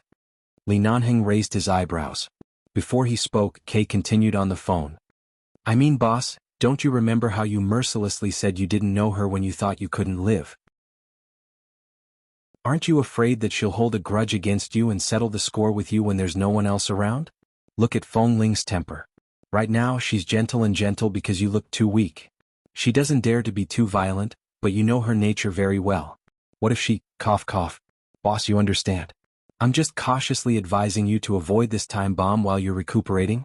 You can flirt with her as you please after you've recovered. Why do you have to risk your life that you've barely managed to get back, don't you think so?" Just then there seemed to be 2 cars colliding on the road in front of them. The collision shouldn't be serious, but the rear bumper of the car was smashed to the ground, causing a traffic jam on this normally normal road. Seeing that the road ahead was blocked, Feng Ling got out of the car to take a look. The moment Feng Ling opened the door and got out of the car, Li Nanheng replied calmly, "The person you're talking about who mercilessly refused to acknowledge her, is it me?" Kay's words were suddenly choked in his throat. "How could I do such a stupid thing?" "You must have remembered wrongly," Li Nanheng said indifferently and listened to the movements outside the car. At the same time he listened to the movements outside the car. Feng Ling probably went down to take a look at the situation and then turned back. He said in a low voice, "Don't care about the reason. If she wants my life she can take it at any time. She doesn't need a reason." After that, he hung up the phone and put the phone on the back seat in a smooth and natural manner. He continued to put his hands on the blanket on his lap, looking like he was going to sit there obediently and not move. "Kay, Boss Lee, you're really something. You can't even move but you can still be so serious and shameless." It turned out that he also knew that it was an extremely stupid thing to refuse to acknowledge Feng Ling at that time. Even he didn't want to admit it, right? Kay was so angry that he laughed. He put down his phone and rubbed his forehead. A brother of the elite team who was driving in front glanced at him through the rearview mirror. Seeing him lying on his side in the back seat of the car, his eyes were filled with a helpless smile. "Brother Kay, I heard from Brother Feng today that the base has gone to New York's largest medical auxiliary equipment factory to order a very flexible prosthesis at a high price. It will be completed in less than a month and sent to you. At that time you won't be affected when you walk. Brother Feng also said that you should continue to go back to the sniper team for training. He wants you to practice your one-leg balance and arm support. How is it? Is the arrangement perfect? Hearing this, Kay raised his eyebrows and then smiled. No matter how rich the base is, it's impossible for them to spend a high price to customize a prosthesis for anyone. This money is either paid by Boss Li or Feng Ling, right? The brother driving the car smiled. I can only say that you're bound to have good fortune after surviving a disaster. In the future, the actual combat missions of the base won't fall on you. They can even give you an instructor or something. Every day you'll go teach those hotheads who just came in, show them your prosthesis, and tell them the story of how you once risked your life for the base. Just thinking about it makes me happy. Happy? Why don't you King crawl out of a pile of dead people and break a leg? Let me exchange with you? Do you like it? Kay grabbed a bottle of mineral water in the car and smashed it on the back of his head. Damn it, it hurts. The brother driving the car chuckled, picked up the bottle of mineral water, put it aside and continued to follow the car in front. When Feng Ling returned to the car, she saw that Li Nanheng had hung up the phone. She didn't hear what he was saying earlier. Seeing that he was sitting there with a normal expression, she didn't know if he was closing his eyes to rest, so she didn't say much. She started the engine, turned the car around and drove to the other fork in the road. Chapter 1382. The car was parked in the apartment that they hadn't returned to for a long time. Feng and the others originally wanted to come over to help Li Nanheng, but half of Li Nanheng's weight was almost on Feng Ling. He did not ask them to help him and calmly got out of the car. Seeing this, Feng felt that it was too immature to pull Boss away from Feng Ling at this time. He quickly ordered someone to bring all the necessary luggage and medicine out of the car and sent them in first. When Li Nanheng was brought into the main entrance of the apartment, everything was ready. Feng Ling helped Li Nanheng stand in the elevator and looked at the slowly rising number on the elevator. She said, "Do you want to go to my place or yours?" "Whatever." The man breathed in the clean scent of shower gel on her body and answered. Feng Ling had never been to her apartment here before. She only knew that it had been renovated by Li Nanheng. It had been so many years. A while ago, she sent someone over to tidy up and fill in many necessary things. She then received a few photos of her apartment. It looked not bad. Although it was renovated a few years ago, after Li Nanheng's efforts, all the expensive light industrial materials and furniture were used. They were all in a light European style. The overall color was white, gray and blue. It was very fresh and clean. It was different from his floor above. His floor was a very tough man living alone. Feng Ling pondered for a moment, chose to stop on the floor of her apartment, and helped him out of the elevator. Although her apartment was downstairs from his apartment was on the top floor. The two apartments on the top floor were completely connected. It was a few hundred square meters, and there was some distance to walk from one bedroom to the other. The next floor was a normal apartment. At least her apartment was half the size of his, so it was not a waste of time to walk back and forth. As for which room Feng Ling took him to, Li Nanheng had no doubt. He even felt that it was not bad to change places. After entering the apartment, Feng Ling had never been here. Although it was afternoon, the curtains were closed. She fumbled on the wall for a long time before she found the light switch. After turning on the light, she helped him in. After helping Li Nanheng to sit on the sofa, she hurriedly went to pack up. Listening to the rustling sounds of Feng Ling packing up her things, Li Nanheng sat calmly on the sofa, covered with his blanket, and turned his head to ask, "Are you very tired? I've just come back and it's already so tiring. Should I ask the Li family to send a car over?" No need. Feng Ling was bringing the medicine she brought back into the fridge. Li Nanheng's eyes needed to be iced with the medicine every night before he could sleep, so these things had to be placed in the fridge in advance. Li Nanheng didn't really intend to pick up the phone to call the Li family. He just sat on the sofa and listened to the rustling sounds. He heard Feng Ling walking back and forth in indoor slippers, but because she was unfamiliar with her own home, she couldn't find the bedroom and storage room, so she walked back and forth several times. He heard her sigh helplessly and then continued to busy herself. Li Nanheng slowly curved his lips. "Are you hungry?" Feng Ling had already begun to pack her and Li Nanheng's luggage. As she hung the clothes in the cabinet one by one, she asked the man sitting on the sofa in the living room outside. "I'm not hungry." "Then wait a little longer. I'll make something to eat after I pack up." As Feng Ling spoke, her hand would touch the cabinet door from time to time, making some knocking sounds. It was as though a kind of human activity kept flashing in his ears. Li Nanheng couldn't see it, so he just sat on the sofa and stared straight ahead, listening to those sounds. When Feng Ling finally finished packing, she rushed over to help him up. "Do you want to go to the bathroom? I'll help you over." Li Nanheng had been sitting on the sofa for so long and was very obedient. Because of his obedient performance, Feng Ling instinctively felt that she could take him to the bathroom once. Although it was Han Jin and the others who helped him to the bathroom in the hospital a while ago, she basically didn't interfere much. However, as soon as she finished speaking, her voice was choked in her throat. Then she saw that Li Nanheng's facial expression seemed to have changed. Upon closer inspection, his facial muscles seemed to be trembling slightly as though he was holding back his laughter. She pursed her lips and glared at him, but thinking that he couldn't see that she was glaring at him, she simply retracted her gaze and looked in the direction of the bathroom awkwardly. "I mean, I'll help you to the bathroom and help you find the location of the bathroom and the toilet. This way you can go by yourself in the future." Speaking up to here, she added, "When I called someone over to clean up this place, I specially told them not to leave any messy things on the ground. I even moved the coffee table here because I was afraid that you would bump into something or trip over something when walking back and forth. There's no carpet. It's very flat. You can walk back and forth like this a few times and you'll be familiar with the route." "Okay." The man held back his laughter, but his chest still emitted a little laughter. "All right, then there's a prison. CEO Feng, help me go a few times first. Also, I can't find the location of the toilet. Can you help me hold it?" Hearing this, Feng Ling was about to help him walk there when her ears suddenly turned hot. For some reason she felt that he said help him hold it. This help meant, "Li Nanheng, you have to understand your current situation. Your martial arts value is so poor that you can be suffocated to death with a pillow at any time. Are you sure you want to mess around in front of me?" Feng Ling changed from supporting him to pulling him over. When they arrived at the bathroom door, she opened the door and gently pushed him from behind. "Go in yourself. Walk 2 meters forward and then turn right. Walk another meter until you find a metal rod hanging a towel. In front of the metal rod is the toilet. Touch it yourself and you'll find it." After saying that, he directly closed the door of the bathroom. "You just pushed me in like this. The belt on my pants hasn't been untied. Aren't you going to come in and help me?" The door was closed and the man's somewhat muffled voice came from the empty bathroom.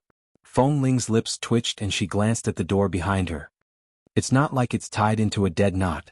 Can't you open it yourself?" Then there was no movement from inside. After a while there was the sound of someone standing in the bathroom. Feng Ling turned her head and left. When she heard the flushing sound, she waited for a while. She guessed that he had already put on his pants and then walked back to open the door. When she opened the door, she saw that Li Nanheng had accurately found the location of the sink and was leaning against the edge of the marble counter to wash his hands. Chapter 1383. She didn't know if it was because he was in the hospital a few days ago that she couldn't see or touch him.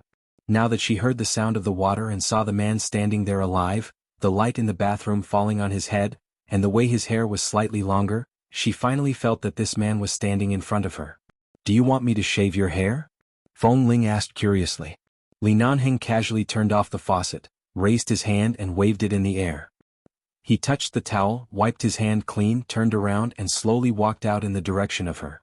Seeing that he was able to find all the directions and angles in the bathroom so quickly, Feng Ling took a step back in front of the door to give him space. When Li Nanheng successfully walked out with his own sense of direction, she looked in the direction of the sofa and said, "Do you want to try walking to the sofa from here?" However, the man did not move. He stood in place and slowly raised his hand, indicating that he wanted her to support him. Feng Ling was confused. It was clearly a straight line from here to the sofa. It shouldn't be difficult to find him. There were so many things in the bathroom, but he could find them clearly. "I can't walk anymore. I'm tired." The man gave her a concise answer. Feng Ling, however, his body was indeed very weak. It was normal for him to lose strength after a few steps. She could only support him back. When he sat down again, she heard the man casually say, "Why do you suddenly want to shave my hair? I see that your hair has grown longer." As she spoke, she reached out her hand and touched his hair. It was about 3 centimeters longer than usual. His usually cool hairstyle now looked inexplicably obedient. "I remember that you only know how to shave to the shortest length with a razor. You don't have any style at all." Li Nanheng did not hide his disdain for her. "Fortunately, I stopped you from shaving your head. Otherwise, I'm afraid your little nun appearance would have added a very thick stroke to your past life. Feng Ling, let's not do it for now. I can't see it anyway. Whether it's long or short, ugly or good-looking has nothing to do with me. At most it'll just be an eyesore for you. As Li Nanheng spoke, he fumbled to pick up the blanket on the sofa again. He consciously covered his legs with the blanket and said slowly, I'm hungry. There are no ingredients at home. Seeing that he was a patient, Feng Ling didn't argue with him. She secretly rolled her eyes at him and picked up her phone. I'll see if there are any fresh ingredients in the nearby supermarket. I'll ask them to send them up. Yes. After making the call, Feng Ling asked a few questions and then turned to look at Li Nanheng. What do you want to eat? Fish. Feng Ling paused. She apologized to the other side of the phone and hung up. She turned back to say, the nearby supermarket doesn't have any fresh fish. Unless we go to a large supermarket further away to buy it or go to a seafood market, can't we do something else? The man was silent for a moment. She didn't know if he was thinking about changing or if he really wanted to eat fish. Feng Ling saw that it was getting late and that it would be a waste of time to delay any longer. She made a decision. Let's eat something simple today. I'll drive to buy fish tomorrow, okay? The word, okay, carried an inexplicable warmth and a doting tone that she had never heard from her mouth before. It was a little like her attitude when she spoke to little Momo, but she had thrown away the deliberately soft tone she used to speak to children. It was clearly a very natural tone, but it made Li Nanheng feel as if his soul was about to sublimate. If he had known that being injured and blinded could exchange for this side of Feng Ling, he would have long poked his eyes. The man answered reluctantly. In fact, Feng Ling also felt that the liquid food and nutritious meals he had eaten in the hospital a few days ago were indeed too unpalatable. Even though they were all prepared by top nutritionists, they were all tasteless. Furthermore, they were all prepared for nutrition and did not take into account normal human tastes at all. It was as if Li Nanheng had eaten plain water for so many days. Now that he was discharged, although he still had to eat less oil and salt, he could at least eat something tasty normally. She did not want to mistreat his stomach. After all, he had really lost too much weight. Compared to when he was still in Washington, he had lost at least 15 pounds. She had to feed him back these 15 pounds as soon as possible. In the evening, Feng Ling used the fresh ingredients delivered by the supermarket near her home to make a few dishes. Of course, they were all easy to digest with less oil and salt. While she was busy in the kitchen, her phone was still on the page of nutritional recipes and various recipes. After taking the medicine, Li Nanheng had already closed his eyes to rest on the sofa for several hours. Feng Ling asked him to go back to the bedroom to sleep, but he did not go. He only said that he would sleep more soundly if he listened to her busy movements in the kitchen. Feng Ling could not understand, but she let him be. After all, he did not have the strength to run outside by himself. Just as she finished cooking, Feng Ling washed her hands and walked out of the kitchen. At this moment, she heard the doorbell ring and rushed to open the door. However, as soon as she opened the door, she saw Xiao Su standing outside the door, holding 2 old hens in his hands. His expression was slightly twitching, as though he was very afraid of the 2 chickens in his hands. Why are you? Before Feng Ling could speak, Xiao Su quickly brought the 2 old hens in.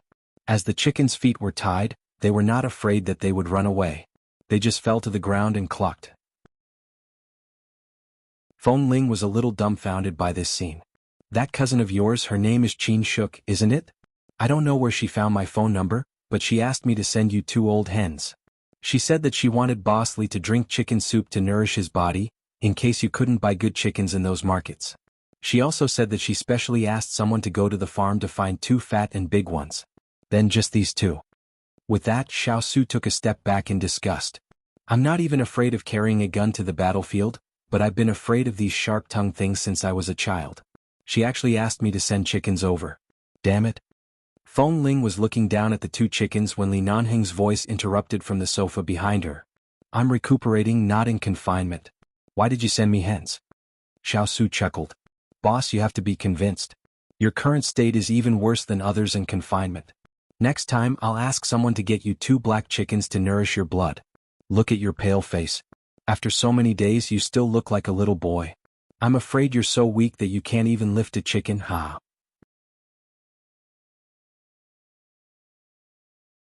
Chapter 1384. Before Xiao Su finished speaking, he suddenly hiccuped and glanced at Li Nanheng carefully. He saw that Boss Lee didn't seem to be angry at all.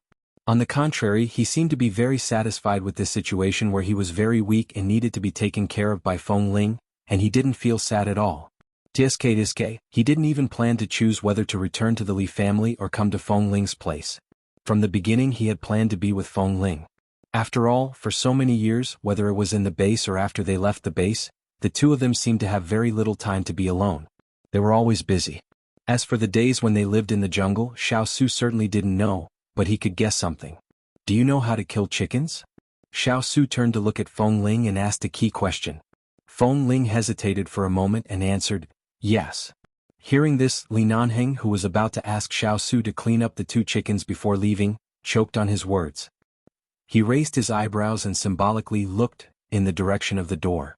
Xiao Su also felt that it was impossible. He looked at Feng Ling seriously. Really? I've never seen you kill one before. I can even kill people, let alone kill chickens. Isn't it just cutting the neck? Feng Ling said indifferently and gave up some space in front of the door. Do you want to come in and sit? No, I won't come in.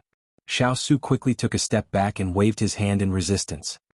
He didn't know if he was afraid of the two chickens on the ground or the boss Li on the sofa who he had just said couldn't even beat a chicken, but he glanced at Feng Ling worriedly.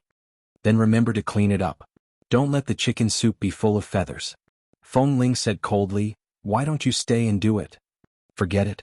I really can't stand this kind of sharp-mouthed thing. I dare to kill a snake. I'm afraid of this kind of thing. Xiao Su waved his hand again. I'm leaving. Take good care of boss and your body. Don't let our boss do whatever he wants. Feng Ling continued to glance at him coldly, wondering what else Li Nanheng could ask for except to cook and help him to go to the toilet. After all, how could a seriously injured patient act like a hooligan? She didn't say anything and Xiao Su tactfully stopped talking. He wiped his nose and ran away as if there was oil under his feet. Feng Ling closed the door and bent down to pick up the two chickens.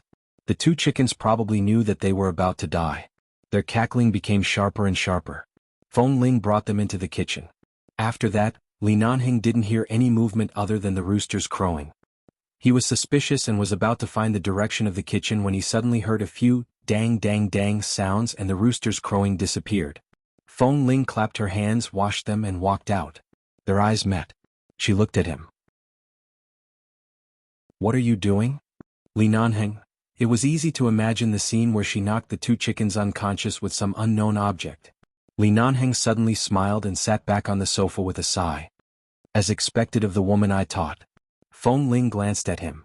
Boss Li, who personally taught me how to kill people with a gun, would you feel that my hands are stained with blood just because I knocked out two chickens? No. Li Nanheng chuckled. I'm just afraid that you're not decisive enough. If your hand is pecked by them again, my heart will ache. We're all ordinary people standing at the top of the food chain. No one is more noble than the other. It's just two chickens. After all, you still have to kill fish tomorrow. Feng Ling glanced at him. You still haven't forgotten your fish. Li Nanheng leaned back comfortably on the sofa. And I have chickens, fish and a wife. I'm afraid this is the most perfect moment in my life. Feng Ling ignored his flattery and said, the food I just cooked is almost cold. Xiao Su didn't say to stay for dinner. If you don't eat, I'll eat by myself. Li Nanheng raised his hand on the sofa. I can't find the dining table. Feng Ling walked over to help him up. When the man was helped up, he seemed to be doing something. He turned his head and sniffed her neck. Feng Ling was provoked by his action and quickly dodged to the side. She looked at him strangely. What are you smelling? Smell to see if there's the smell of chicken blood. I haven't killed it yet. Today's meal is ready. Let's talk about it tomorrow or the day after tomorrow. Feng Ling helped him to the dining table and sat down. She picked up the cutlery and placed it in his hand. Then she stood by the dining table and watched his hands slowly fumble on the table. She asked, do you need me to feed you? In the past few days in the hospital, Li Nanheng had been fed by others. Because he couldn't see, no matter what cutlery he used, it was indeed difficult to find the exact position of the bowl. However, now that he was discharged from the hospital, he really didn't want to be fed again, so he didn't answer immediately. Instead, he reached out and touched the edge of the bowls in front of him with the cutlery. Feng Ling probably saw through his intentions and didn't touch him anymore. Instead, she carefully pushed the bowls and plates to a place where his cutlery could easily reach. If there was a slight deviation, she would immediately push his cutlery to the middle and pick up the food in the middle. Li Nanheng tried to eat it himself and smiled. Tastes good. Your cooking skills are much better than when you roasted earthworms and cooked wild birds in the jungle. What? Haven't you been busy with the Feng Corporation's business for the past 2 years? You actually have the time to secretly practice cooking?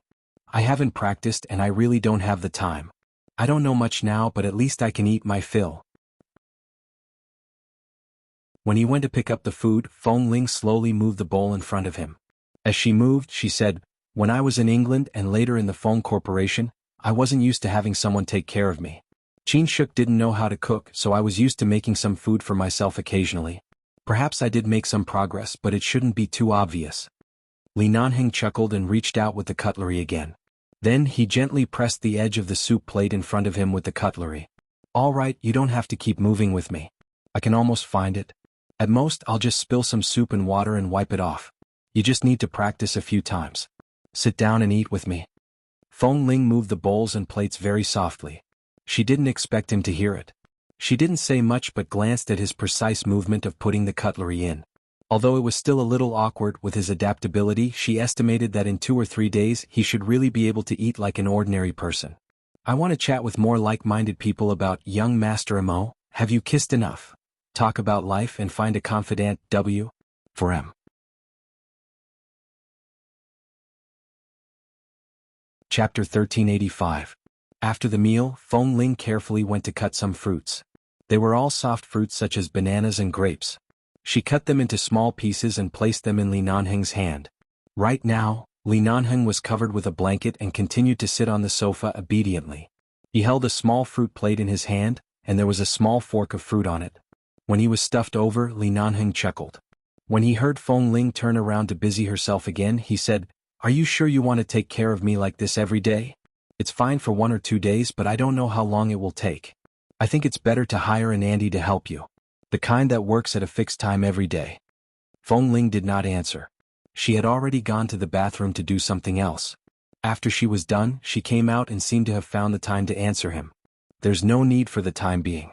With the amount of medicine you take every day and the rehabilitation exercises you need to do every day, I think you'll recover in less than half a year. Your physical strength has already recovered a lot. The rest is just the functions of your body. It's not like you can't get out of bed. There's no need to hire an auntie." Li Nanheng looked for her voice and turned his head slightly. "What are you doing?" "Eat some fruit first. Although I've already hired someone to clean up the house, I'm afraid it's still not clean. After all, everyone knows that you're a clean freak," Feng Ling said calmly. Feng Ling's tone was very normal as she said, "I'll disinfect the bathroom again. I'll help you take a bath later." "How can I be so clean freak?" Li Nanheng sighed. It was because he really couldn't see, but he knew that Feng Ling hadn't been idle since she came back. He raised his hand and waved at her. "Come here." Feng Ling didn't understand and walked over. "What's wrong?" "Come closer." Just as she was about to ask him what he was going to do, the man suddenly raised his hand and accurately held her wrist. As she was caught off guard, he gently pulled her, causing her to stumble forward. Subconsciously afraid that she would hurt him, she quickly raised her hand to support herself on the back of the sofa behind him. In the end, half of her body weight was almost pressed against him. She raised her hands weakly to support herself on the back of the sofa behind him. She lowered her head and her lips almost hit his straight nose. The man took the opportunity to casually lean against the back of the sofa, slightly raising his head with an expression of enjoyment as though he had been hit by the sofa. He slightly raised his brows. "What are you doing?" Feng Ling lowered her head and glared at him at such a close distance. "I should be the one asking you what you want to do." The man chuckled. "I asked you to sit down and rest for a while. Why are you pressing down on me?" Feng Ling looked at him speechlessly, but with a layer of gauze in front of her eyes, she couldn't see his eyes, so she could only step back without saying anything. However, the back of her waist suddenly tightened. The man had probably gathered all the strength in his body on that arm and firmly tied her up. This time, even though Feng Ling sensed it and was prepared, she was still pressed against him by his sudden strength. This time, Feng Ling lowered her head and her nose almost hit his collarbone. She quickly tilted her head slightly and her lips brushed against the man's carotid artery. She could feel the obvious frequency of his artery under his warm skin. Li Nanheng lowered his head and kissed her forehead. Feng Ling was about to break free from him, but because of his sudden kiss, she paused. She did not move but only whispered, "I'm pressing against your wound. Doesn't it hurt?" "It's already healed." It'll be fine after some rest. You're not heavy. It doesn't hurt at all. The man hugged her tighter. I said I wanted you to take care of me because I just want to be alone with you. There's no need to be so busy. I'm just blind, not paralyzed in bed. There's no need to be so meticulous, N? Feng Ling was silent for a while before she softly responded with an N. She did not dare to speak again because as soon as she spoke, her lips would brush against his carotid artery. The real frequency of his beating made her heart tighten. She could feel his vitality at all times and feel that he was alive in front of her. Sit down and rest for a while. I can take a shower myself. We'll talk about this later, Feng Ling said softly. Feng Ling said in a low voice. She couldn't stand being pressed against his neck and quickly pushed back. At the same time, she gently pushed him away. Li Nanheng did not force her, but when she got up, his hand seemed to accidentally brush against her ear and felt that it was slightly hotter than usual. He turned his head in her direction. Feng Ling coughed and ran into the bathroom to disinfect. This time, she simply closed the bathroom door to prevent him from hearing the sound of her washing the bathtub. In fact, it was not suitable for Li Nanheng to take a bath right now. Feng Ling weighed the pros and cons for a long time. Even though the bathtub had been disinfected, in the end, she only let him take a simple shower. The bathroom was too hot, and it was not good for his body or the recovery of his wounds. Although the wounds had healed, there was only a thin layer of new skin on the surface. He could not soak in a hot bath for too long. Li Nanheng's current physical strength was much better than when he had just returned to Los Angeles, but he had also fixed his sleeping time and biological clock in the hospital every day. Thus, before 9:30 p.m. he was brought into the bedroom by Feng Ling. Feng Ling tidied the soft blanket on the bed, helped him sit down and lay down. Even though Li Nanheng wanted her to rest early, Feng Ling said that she would wait a while because she had not showered and changed her clothes. When she went out to drink a glass of water and returned, the man had already taken the medicine after showering. Due to the medicine, he had already fallen asleep. Feng Ling gently closed the door, not wanting to wake him up. The next day, Li Nanheng was woken up by a series of dang-dang sounds. It was not a shock, but at least he knew where he was even when he was asleep. He knew that he was in Feng Ling's apartment. In the end, there was such a sound early in the morning. The man opened his eyes. It was still dark, but after applying herbal ice to his eyes last night, his eyes were no longer covered with gauze. He tried to find his way in the darkness, lifted the blanket and got off the bed. He fumbled in the bedroom for a long time and turned around. In the end, his legs still hit a single sofa very close to the bedroom door.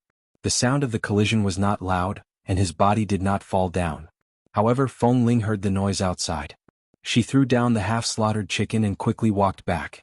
She pushed the door open and saw Li Nanheng groping in the air. I want to chat with more like-minded people about young Master Mo. Have you kissed enough? Talk about life and find a confidant. W. For M.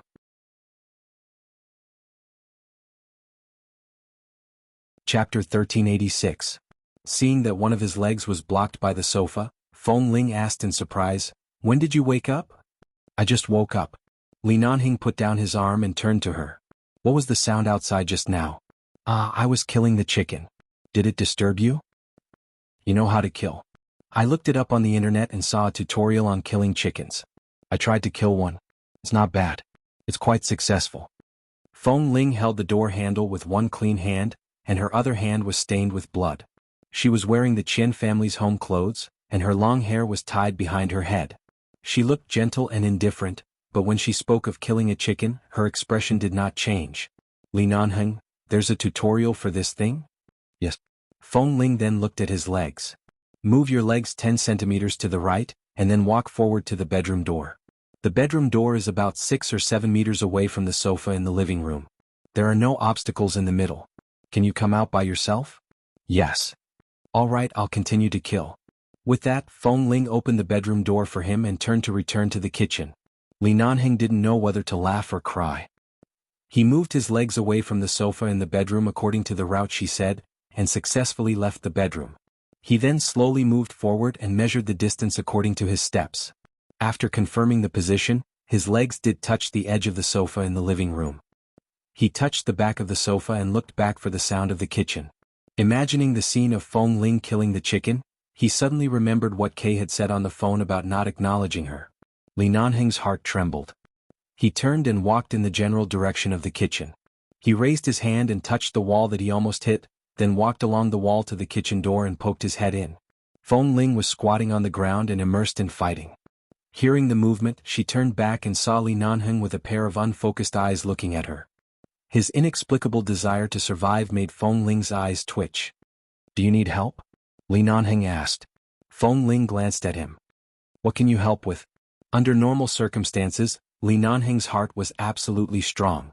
Even when he was mocked by Feng Ling, he did not feel like he had been shot. Perhaps it was because he felt that he would not be able to survive in Israel that he avoided people. Otherwise, with his strong heart, as long as he did not face death, even if Feng Ling was angry at him because he could not see, he would not be hurt. The man revealed half of his head in front of the kitchen door and said thoughtfully, "Standing by the side to command you? My knife is a chicken wing. Do I need you to command me?" Feng Ling continued to lower her head to fiddle with the chicken that had almost been cleaned. "It's not like we're in the base. Why do I need you to tell me how to use the gun?" Li Nanheng stood in front of the door and smiled. Feng Ling lowered her head to deal with it for a while and suddenly turned back to see that Li Nanheng had not left. There was no gauze around his eyes. Even if he couldn't see, it was really, "Can you go back to the sofa and sit down? I'll apply medicine to your eyes later. Don't stand here." "What? If you stand here I can't cut down." Li Nanheng raised his eyebrows as if he understood. He nodded, turned around and walked forward, touching the air. After cleaning up the mess in the kitchen, Feng Ling cleaned up her somewhat disheveled clothes and went to take a shower. After taking a shower, she went to bring the medicine that the doctor had instructed her to apply to his eyes every day. Feng Ling's movements were very gentle. Every time she applied the medicine for him, it was as though she was afraid of touching his eyes, but she had no choice but to touch them with her fingers. Li Nanheng closed his eyes and sat on the sofa. He said slowly, "If my eyes can't recover for the rest of my life, you can't apply medicine for me like this for the rest of my life." "Why not?" Feng Ling's tone was calm. She was not affected by his words at all. She patiently played with the gauze in her hand. "The doctor said that it's just because of the blood clot in your brain that oppresses your optic nerves and some chemical smoke. It'll recover. You might be able to see suddenly, or you might not be able to see for 10 or 20 years. You just follow the doctor's instructions every day. You'll always remember me. From your tone, it seems that you really love me, a disabled person who can't see. You don't dislike me at all." The man smiled. Feng Ling helped him apply the gauze and stepped back to check if it was neatly applied. She then stepped forward to adjust the gauze on his left eye. As she did so, she said, "Of course not. You've seen me when I was in my teens and when I was in my 20s. You've seen me when I was at my most beautiful and will always remember me. And so? If you really can't see in the future, it's not bad. At least you won't be able to see my old appearance." Feng Ling moved her hand away from the gauze on his eye. She was satisfied that her ability to apply medicine and gauze on him was getting better and better. She was about to walk away when her wrist suddenly felt heavy. The man suddenly held her hand. "I want to see it." He held her hand. His voice was calm, but there was a certain firmness in it. What did he want to see? To see her slowly grow old in the next few decades?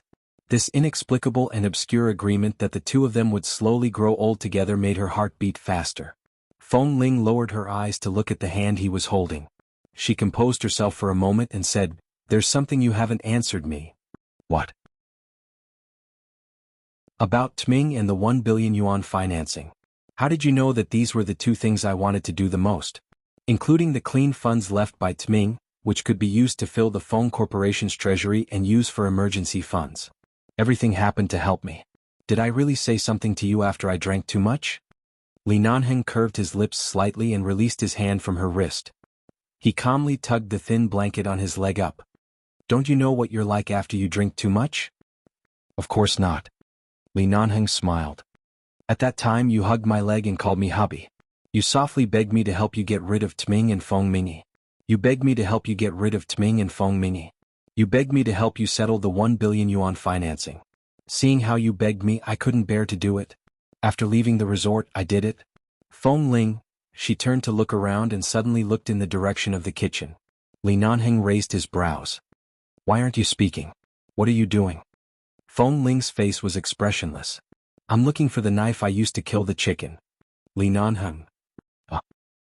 I just noticed that I actually have double monthly votes again. It's the end of the month. Dads with monthly votes, please pamper me. I want to chat with more like-minded people about young Master Mo. Have you kissed me enough? Talk about life, find a confidant W. For M.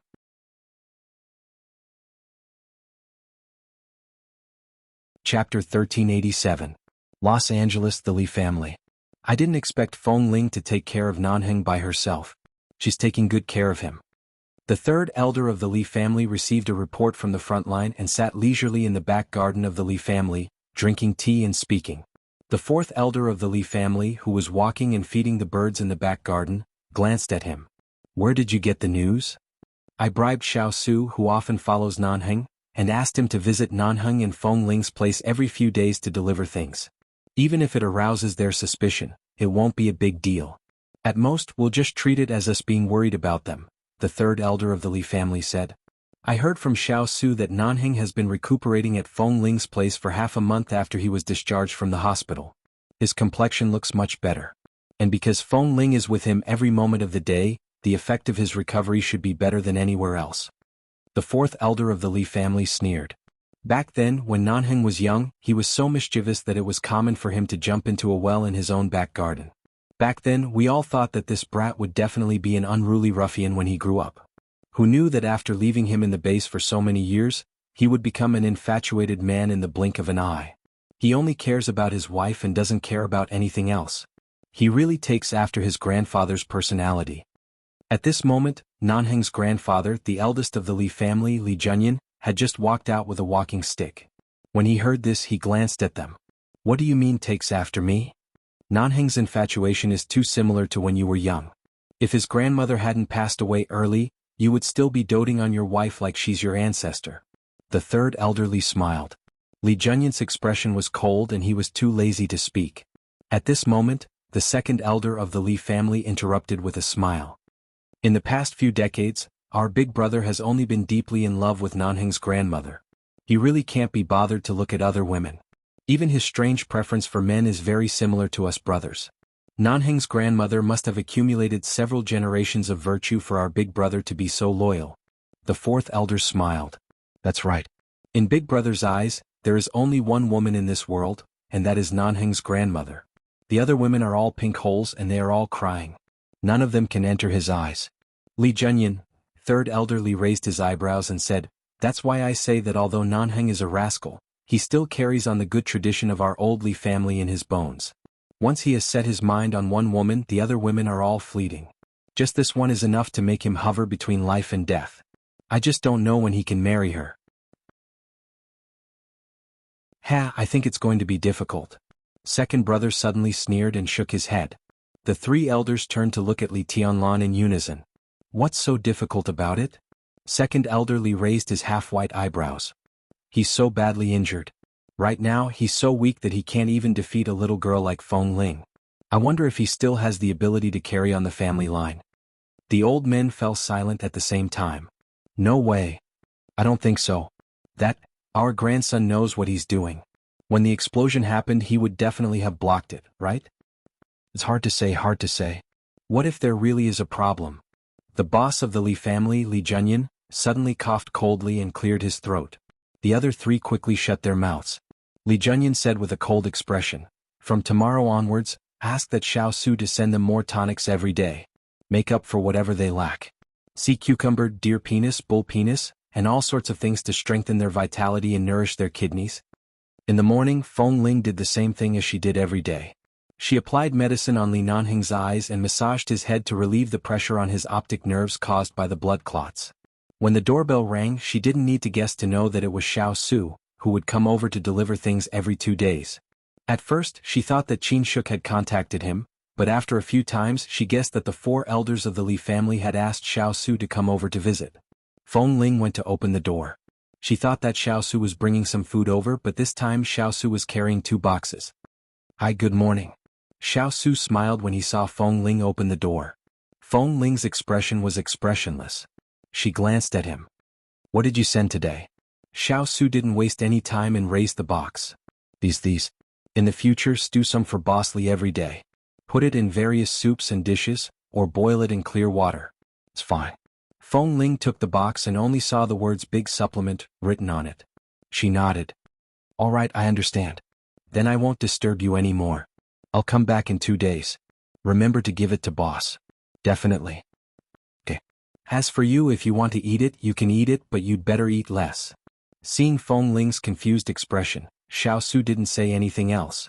He chuckled and waved his hand before slipping away. Feng Ling watched Xiao Su's back in confusion as he walked to the elevator. She closed the door and walked in with the box in her hand. What did you send this time? Li Nanheng was no longer surprised by this. He sat on the sofa as usual, closing his eyes and waiting for Feng Ling to massage him. Feng Ling didn't speak. She took the 2 boxes to the coffee table in front of the sofa and placed them on the coffee table. These are 2 tonic gift boxes. Gift box. Li Nanheng was amused. The elders are all elders. Why did they send me gift boxes? As she spoke, Feng Ling had already opened the gift box and took out several exquisite boxes. See cucumber? Feng Ling said. Hearing this, Li Nanheng turned his face to her. Pig kidney? Feng Ling continued to read. Li Nanheng, sheep kidney? Deer penis, venison, cattle penis, turtle meat? Li Nanheng. Feng Ling opened the 2 boxes and looked at them with a puzzled expression. What are these things for? Are they for nourishing blood? The chicken, duck, and goose that were sent over a few days ago, as well as all kinds of medicinal soup? What are these? I've never seen them before. How do they boil them in water?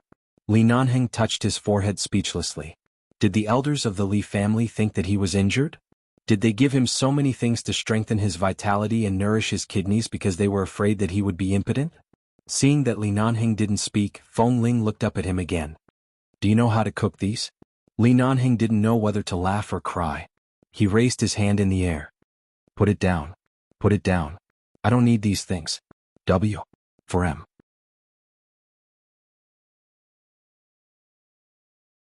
Chapter 1388.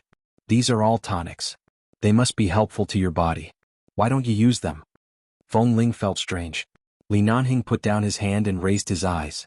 He couldn't see, but he could still accurately look at Feng Ling's face. Are you sure you want me to eat them? The Li family must have asked Xiao Su to send them. Good things must be eaten. Feng Ling put the things back into the box and answered. Li Nanheng sighed with a smile. All right, then be mentally prepared. Prepare for what? Li Nanheng couldn't hold back his laughter. He leaned back on the sofa.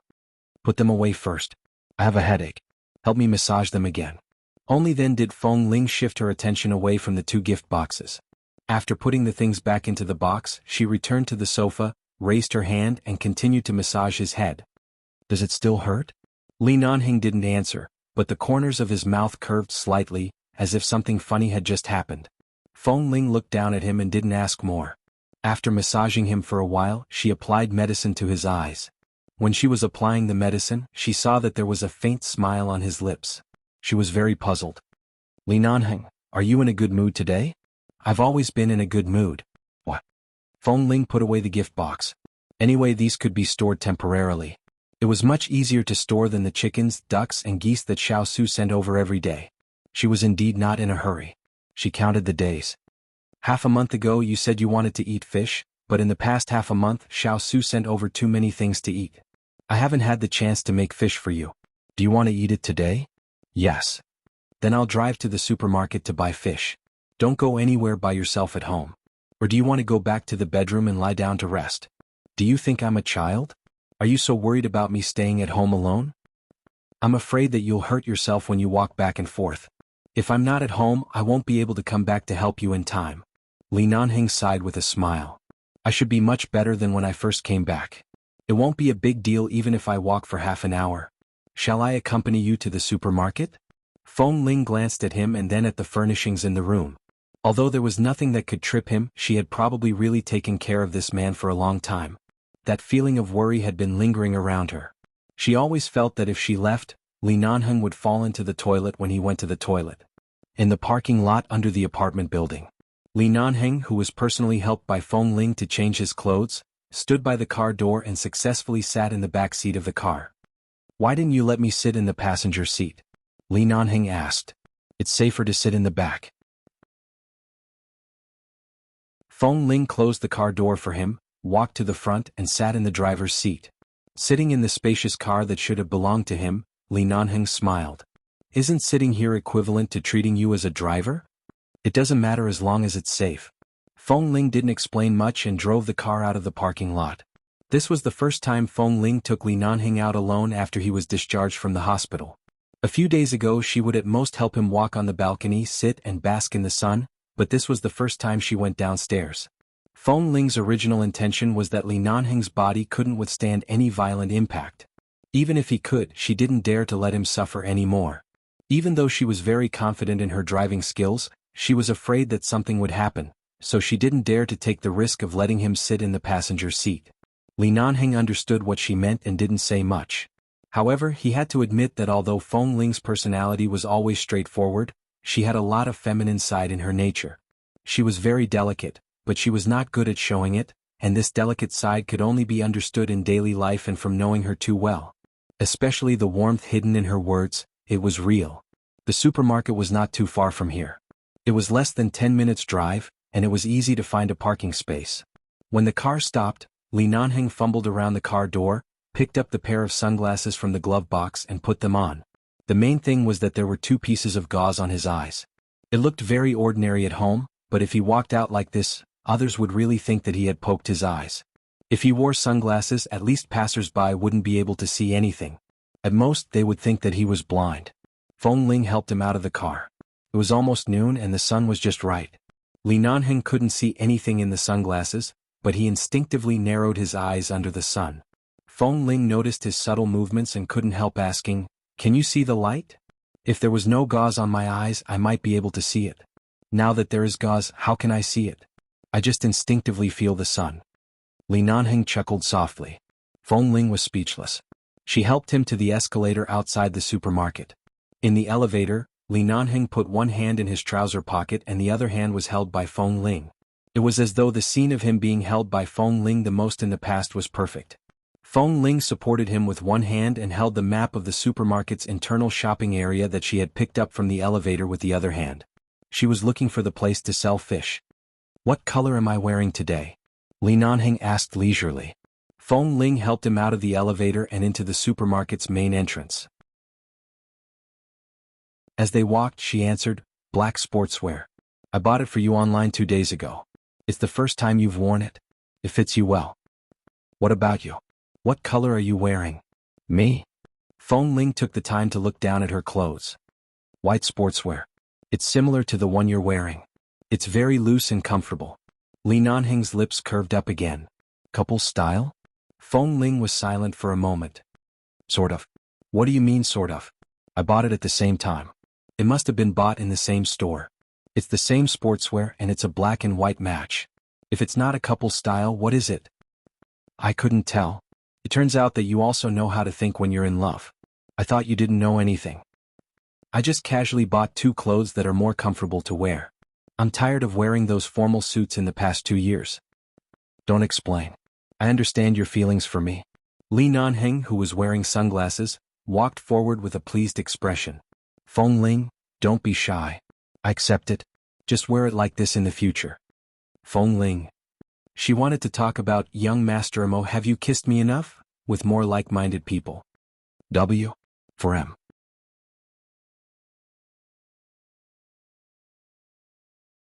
Chapter 1389.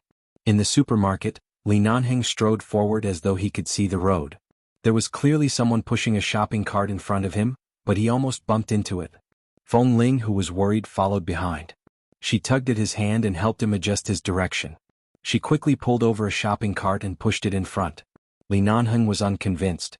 He also reached out and placed his hand on the shopping cart. "I'll help you." Feng Ling chuckled in her heart. "You'd better follow behind obediently. Don't get lost or bump into anything. It's better not to help."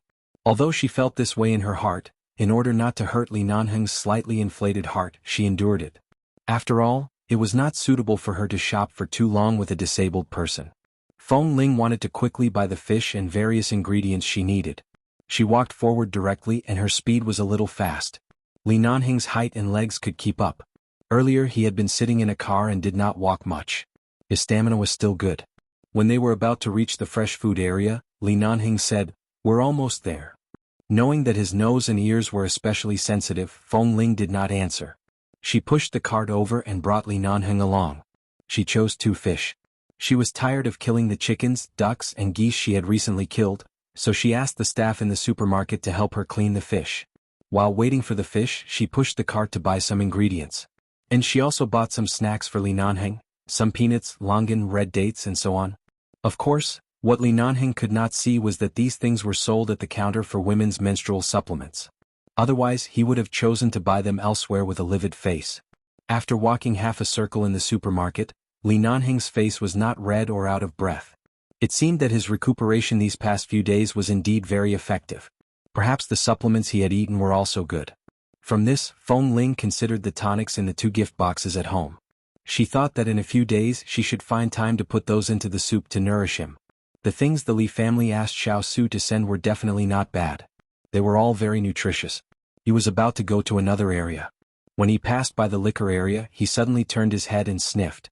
Is there a liquor cellar here? Coincidentally, there were a few tall wine barrels by the side. There were also people selling wine there. Feng Ling glanced at them and said without hesitation, "Don't think about it. You can drink it now." Li Nanheng, who had been forced to quit smoking and drinking for a long time because of his injuries, was quite pained. "It smells like red wine. Isn't it good for the body to drink less red wine?" "I definitely won't let you drink it. Just give up." Li Nanheng, forget it. He couldn't see right now. When he left, he didn't even bring his wallet or phone. If Feng Ling left him here in a fit of anger, he would probably go begging on the streets. In front of Chief Feng, who was in charge of food, clothing, and finances, he didn't want to drink anymore. However, before she walked out of the liquor area, a person who brushed past her suddenly stopped. Feng Ling. Hearing that voice, Feng Ling only found it familiar at first, but before she could figure out who it was, Li Nanheng's face darkened and he put on a cold expression. Feng Ling turned to see Xiao Fei, who she hadn't seen for many years. Beside Xiao Fei was a young lady dressed in beautiful clothes. It seemed like they were chatting and laughing as they pushed the shopping cart over. It should be girlfriend? Feng Ling immediately smiled politely at Xiao Fei. Long time no see. Xiao Fei was also very surprised to see her in Los Angeles. In the past few years he hadn't asked about her, but he had heard that she had returned to the Feng family and went to the Feng Corporation. She no longer had anything to do with the base. Looking at Feng Ling, whose long hair was tied behind her head and who was used to wearing sportswear, Xiao Fei's eyes lit up. However, it was clear that he was no longer as infatuated and thirsty for her as he used to be. He only smiled and said, "Yes, it's indeed been a long time. Why did you suddenly return to Los Angeles? Shouldn't you be in New York?" Before he could finish speaking, Xiao Fei's gaze landed on the cold-faced fiend standing next to Feng Ling. He was startled. "Boss Li?" Before Feng Ling could explain, Xiao Fei raised his brows again. "You're still wearing such thick sunglasses in the super room? Boss's lifestyle and taste in recent years have changed a lot?"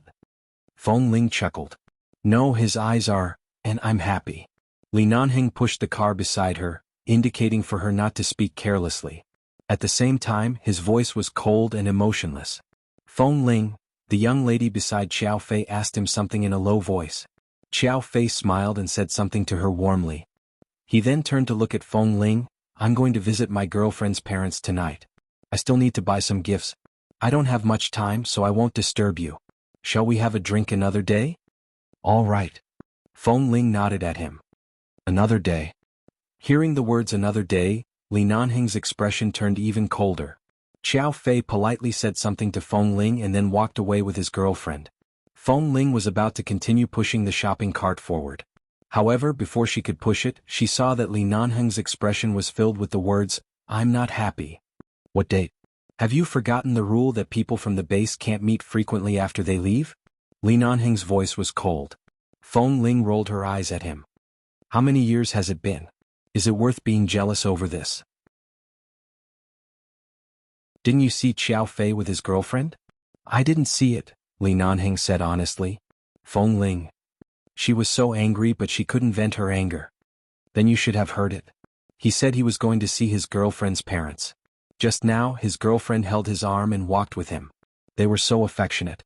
It's clear that he has already let go of me. Why are you still jealous? If he has let go of you, why are you still asking him out?" "I was just being polite. He asked the woman he once liked to drink with him in front of his girlfriend. His purpose is not pure and you still agreed?" Feng Ling clenched her fists and gritted her teeth to say, Then according to what you said after leaving the base, we can't meet frequently in private. What are the two of us now? Should I send you back to the Li family right now and never talk to you again? Li Nanheng choked for a moment and didn't speak until he felt that Feng Ling couldn't be bothered with him and directly pushed the shopping cart forward. He quickly chased after her and grabbed her arm. This is not the same. I'm leaving the base with you. There is no distinction between the two of us. We are one. It's different from the surname Xiao, surname Do, and surname Mao. Go away. Feng Ling didn't want to pay attention to this 10,000-year-old vinegar jar. I can't go away. I can't see. I'll fall. My internal injuries haven't healed yet. Li Nanheng held her hand and didn't let go. At the same time he raised his hand to cover his chest. Feng Ling also held her chest, feeling that she was about to suffer internal injuries. Haha, on the last day of the month, there is a double monthly ticket activity. Asking for monthly tickets? I want to chat with more like-minded people about, young Master Mo, have you kissed enough? Chat about life, and find a confidant, W? For M.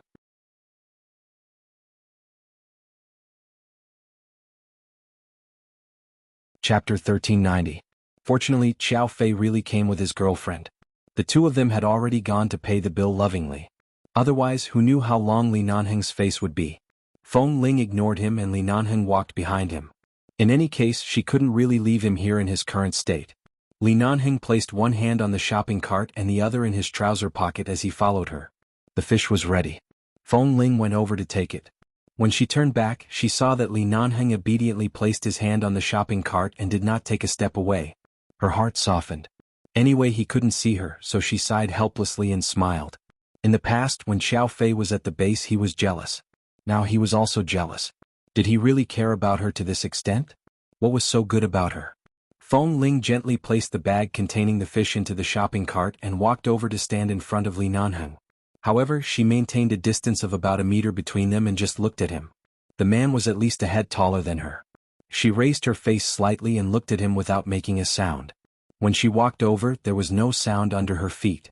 There were people coming and going here, so he might not be able to hear anything. Li Nanheng stood there. As expected, after waiting for a while, he did not hear her return. His expression did not change. At first he waited leisurely and relaxed. Gradually, he stood straighter and then looked in the direction of the seafood area for a while, as though he was not sure if she had gone to buy something else or was delayed by something. However, he could not see and he could not walk around. After all, he could not see. If he really walked away, no one could predict what would happen. Especially if Feng Ling came back later and found that he had disappeared, she would definitely be angry. Li Nanheng stood there without moving. However, his left hand was casually placed on the armrest of the shopping cart and the other hand was in his trouser pocket. At this moment, he raised his right hand and placed both hands on the shopping cart. With just a very slight movement, he changed from indifferent and leisurely to obediently holding the shopping cart and waiting for her to come back to find him. Feng Ling found it somewhat funny. She suddenly raised her hand to help him adjust his sunglasses, but the man habitually raised his hand and quickly held her wrist. She could not see his eyes, but she could instantly feel the coldness on his face.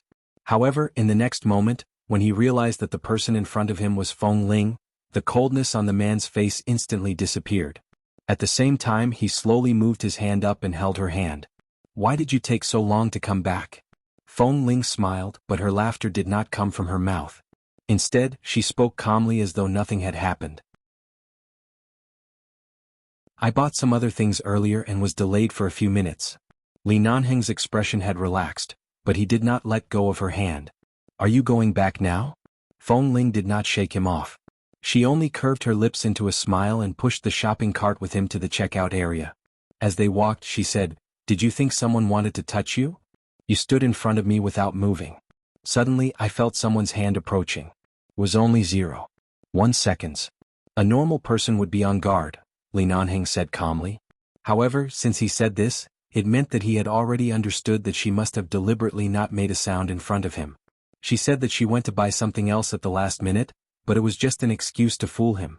He did not argue with her. There were too many people at the checkout counter. Feng Ling simply went to the self-service cash register with Li Nanheng to pay and then left with the 2 shopping bags. After going downstairs, she placed the things she bought into the car. Feng Ling looked at the sky and narrowed her eyes at the direction of the sun. The weather was very good. Do you want to go home directly or find a place with good air to take a walk? I think you should be able to hold on today's physical strength.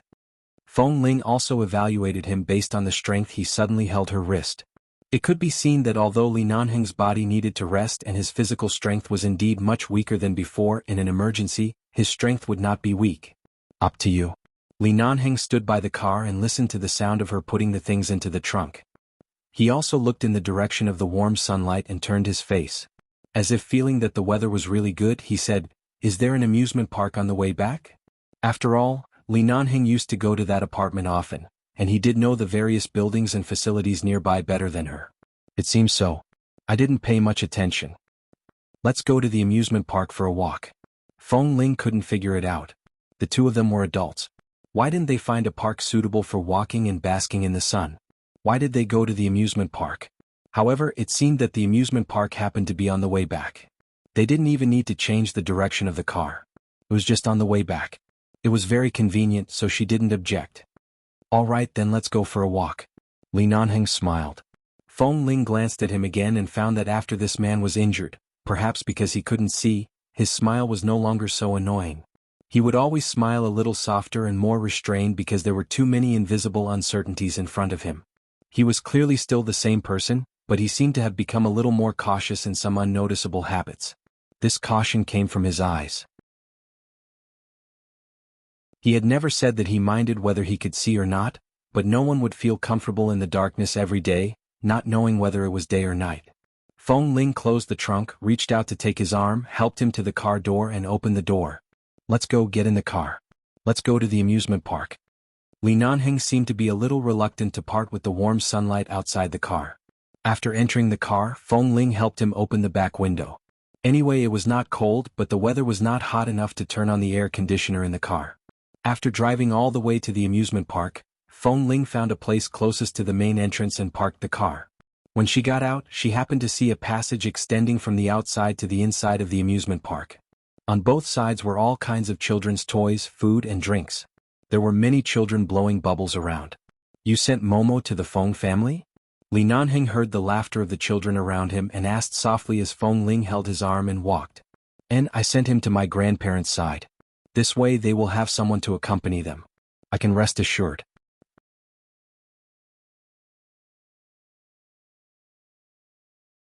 Chapter 1391.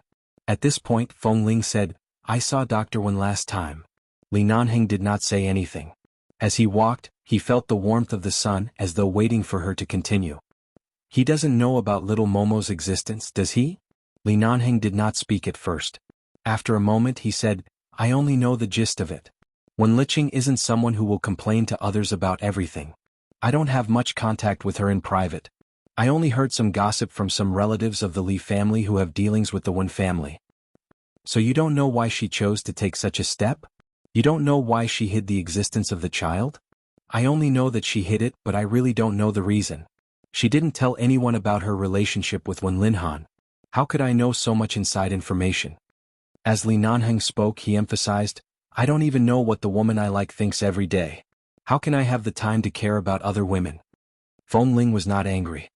I don't know why you said you wanted to come to the amusement park. I didn't ask, did I? Because you like it. Feng Ling?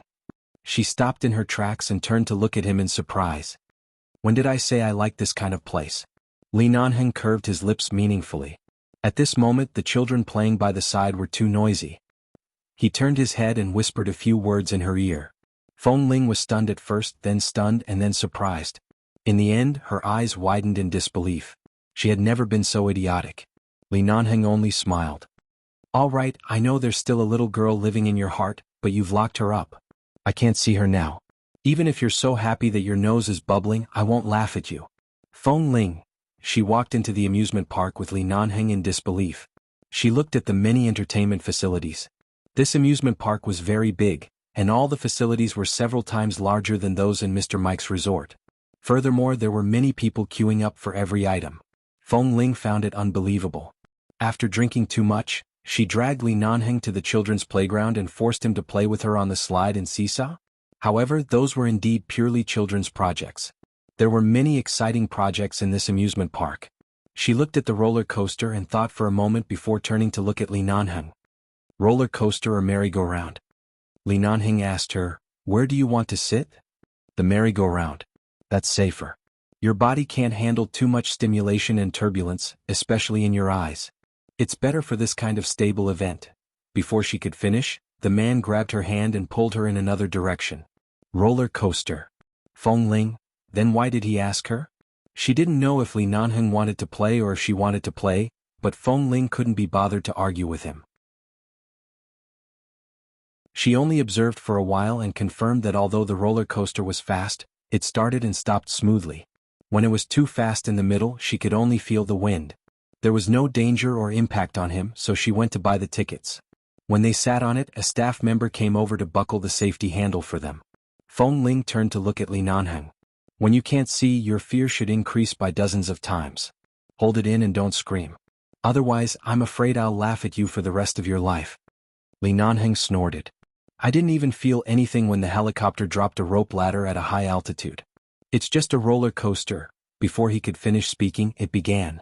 Feng Ling was expressionless and indifferent to this speed.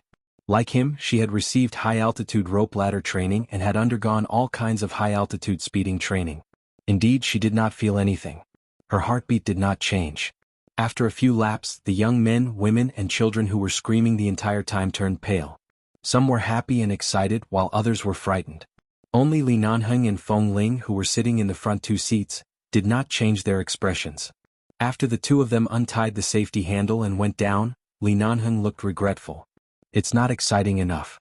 The staff member who was waiting to hear the praise instantly pulled a long face. Feng Ling was speechless and hurriedly pulled Li Nanheng, who couldn't see his face, away. That's why I said this kind of thing is boring.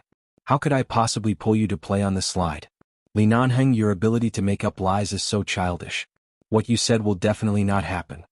Feng Ling was very sure. Li Nanheng chuckled coldly and did not argue with her. He stopped and looked in another direction. What's going on over there? Why are there so many screams? An island ship. Oh, that's boring. Go home or? Is there any dessert shop or ice cream shop? Li Nanheng asked. Feng Ling was puzzled. What was wrong with this man today? She looked around. There's an ice cream shop, but there are a lot of people lining up. Do you want to eat? You want to eat. Feng Ling. Why is it me again? Li Nanheng was not sturdy. He moved his chin forward and gestured for her to help him buy ice cream. Feng Ling had no choice. Since the injured big boss had already made a request, she could only satisfy him. She could only pull him over and obediently line up at the back of the crowd. She did not jump in line with the children in front of her. After queuing for about 20 minutes, it was finally their turn. They bought a mango-flavored ice cream and a blueberry-flavored ice cream. Feng Ling had been fond of blueberry-flavored desserts for so many years, so she really ate this one. She ate as she walked.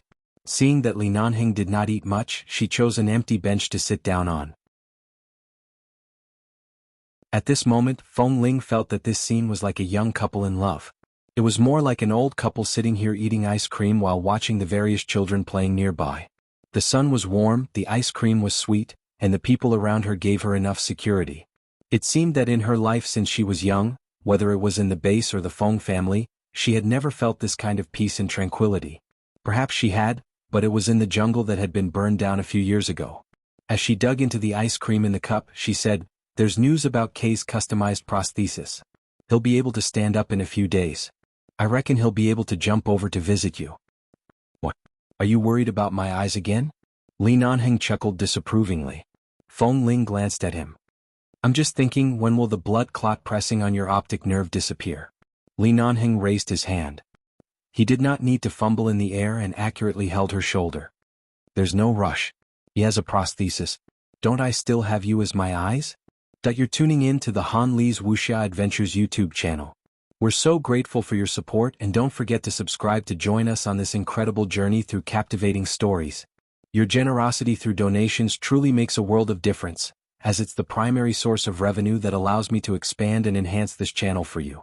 Thank you from the bottom of my heart for being a part of this adventure.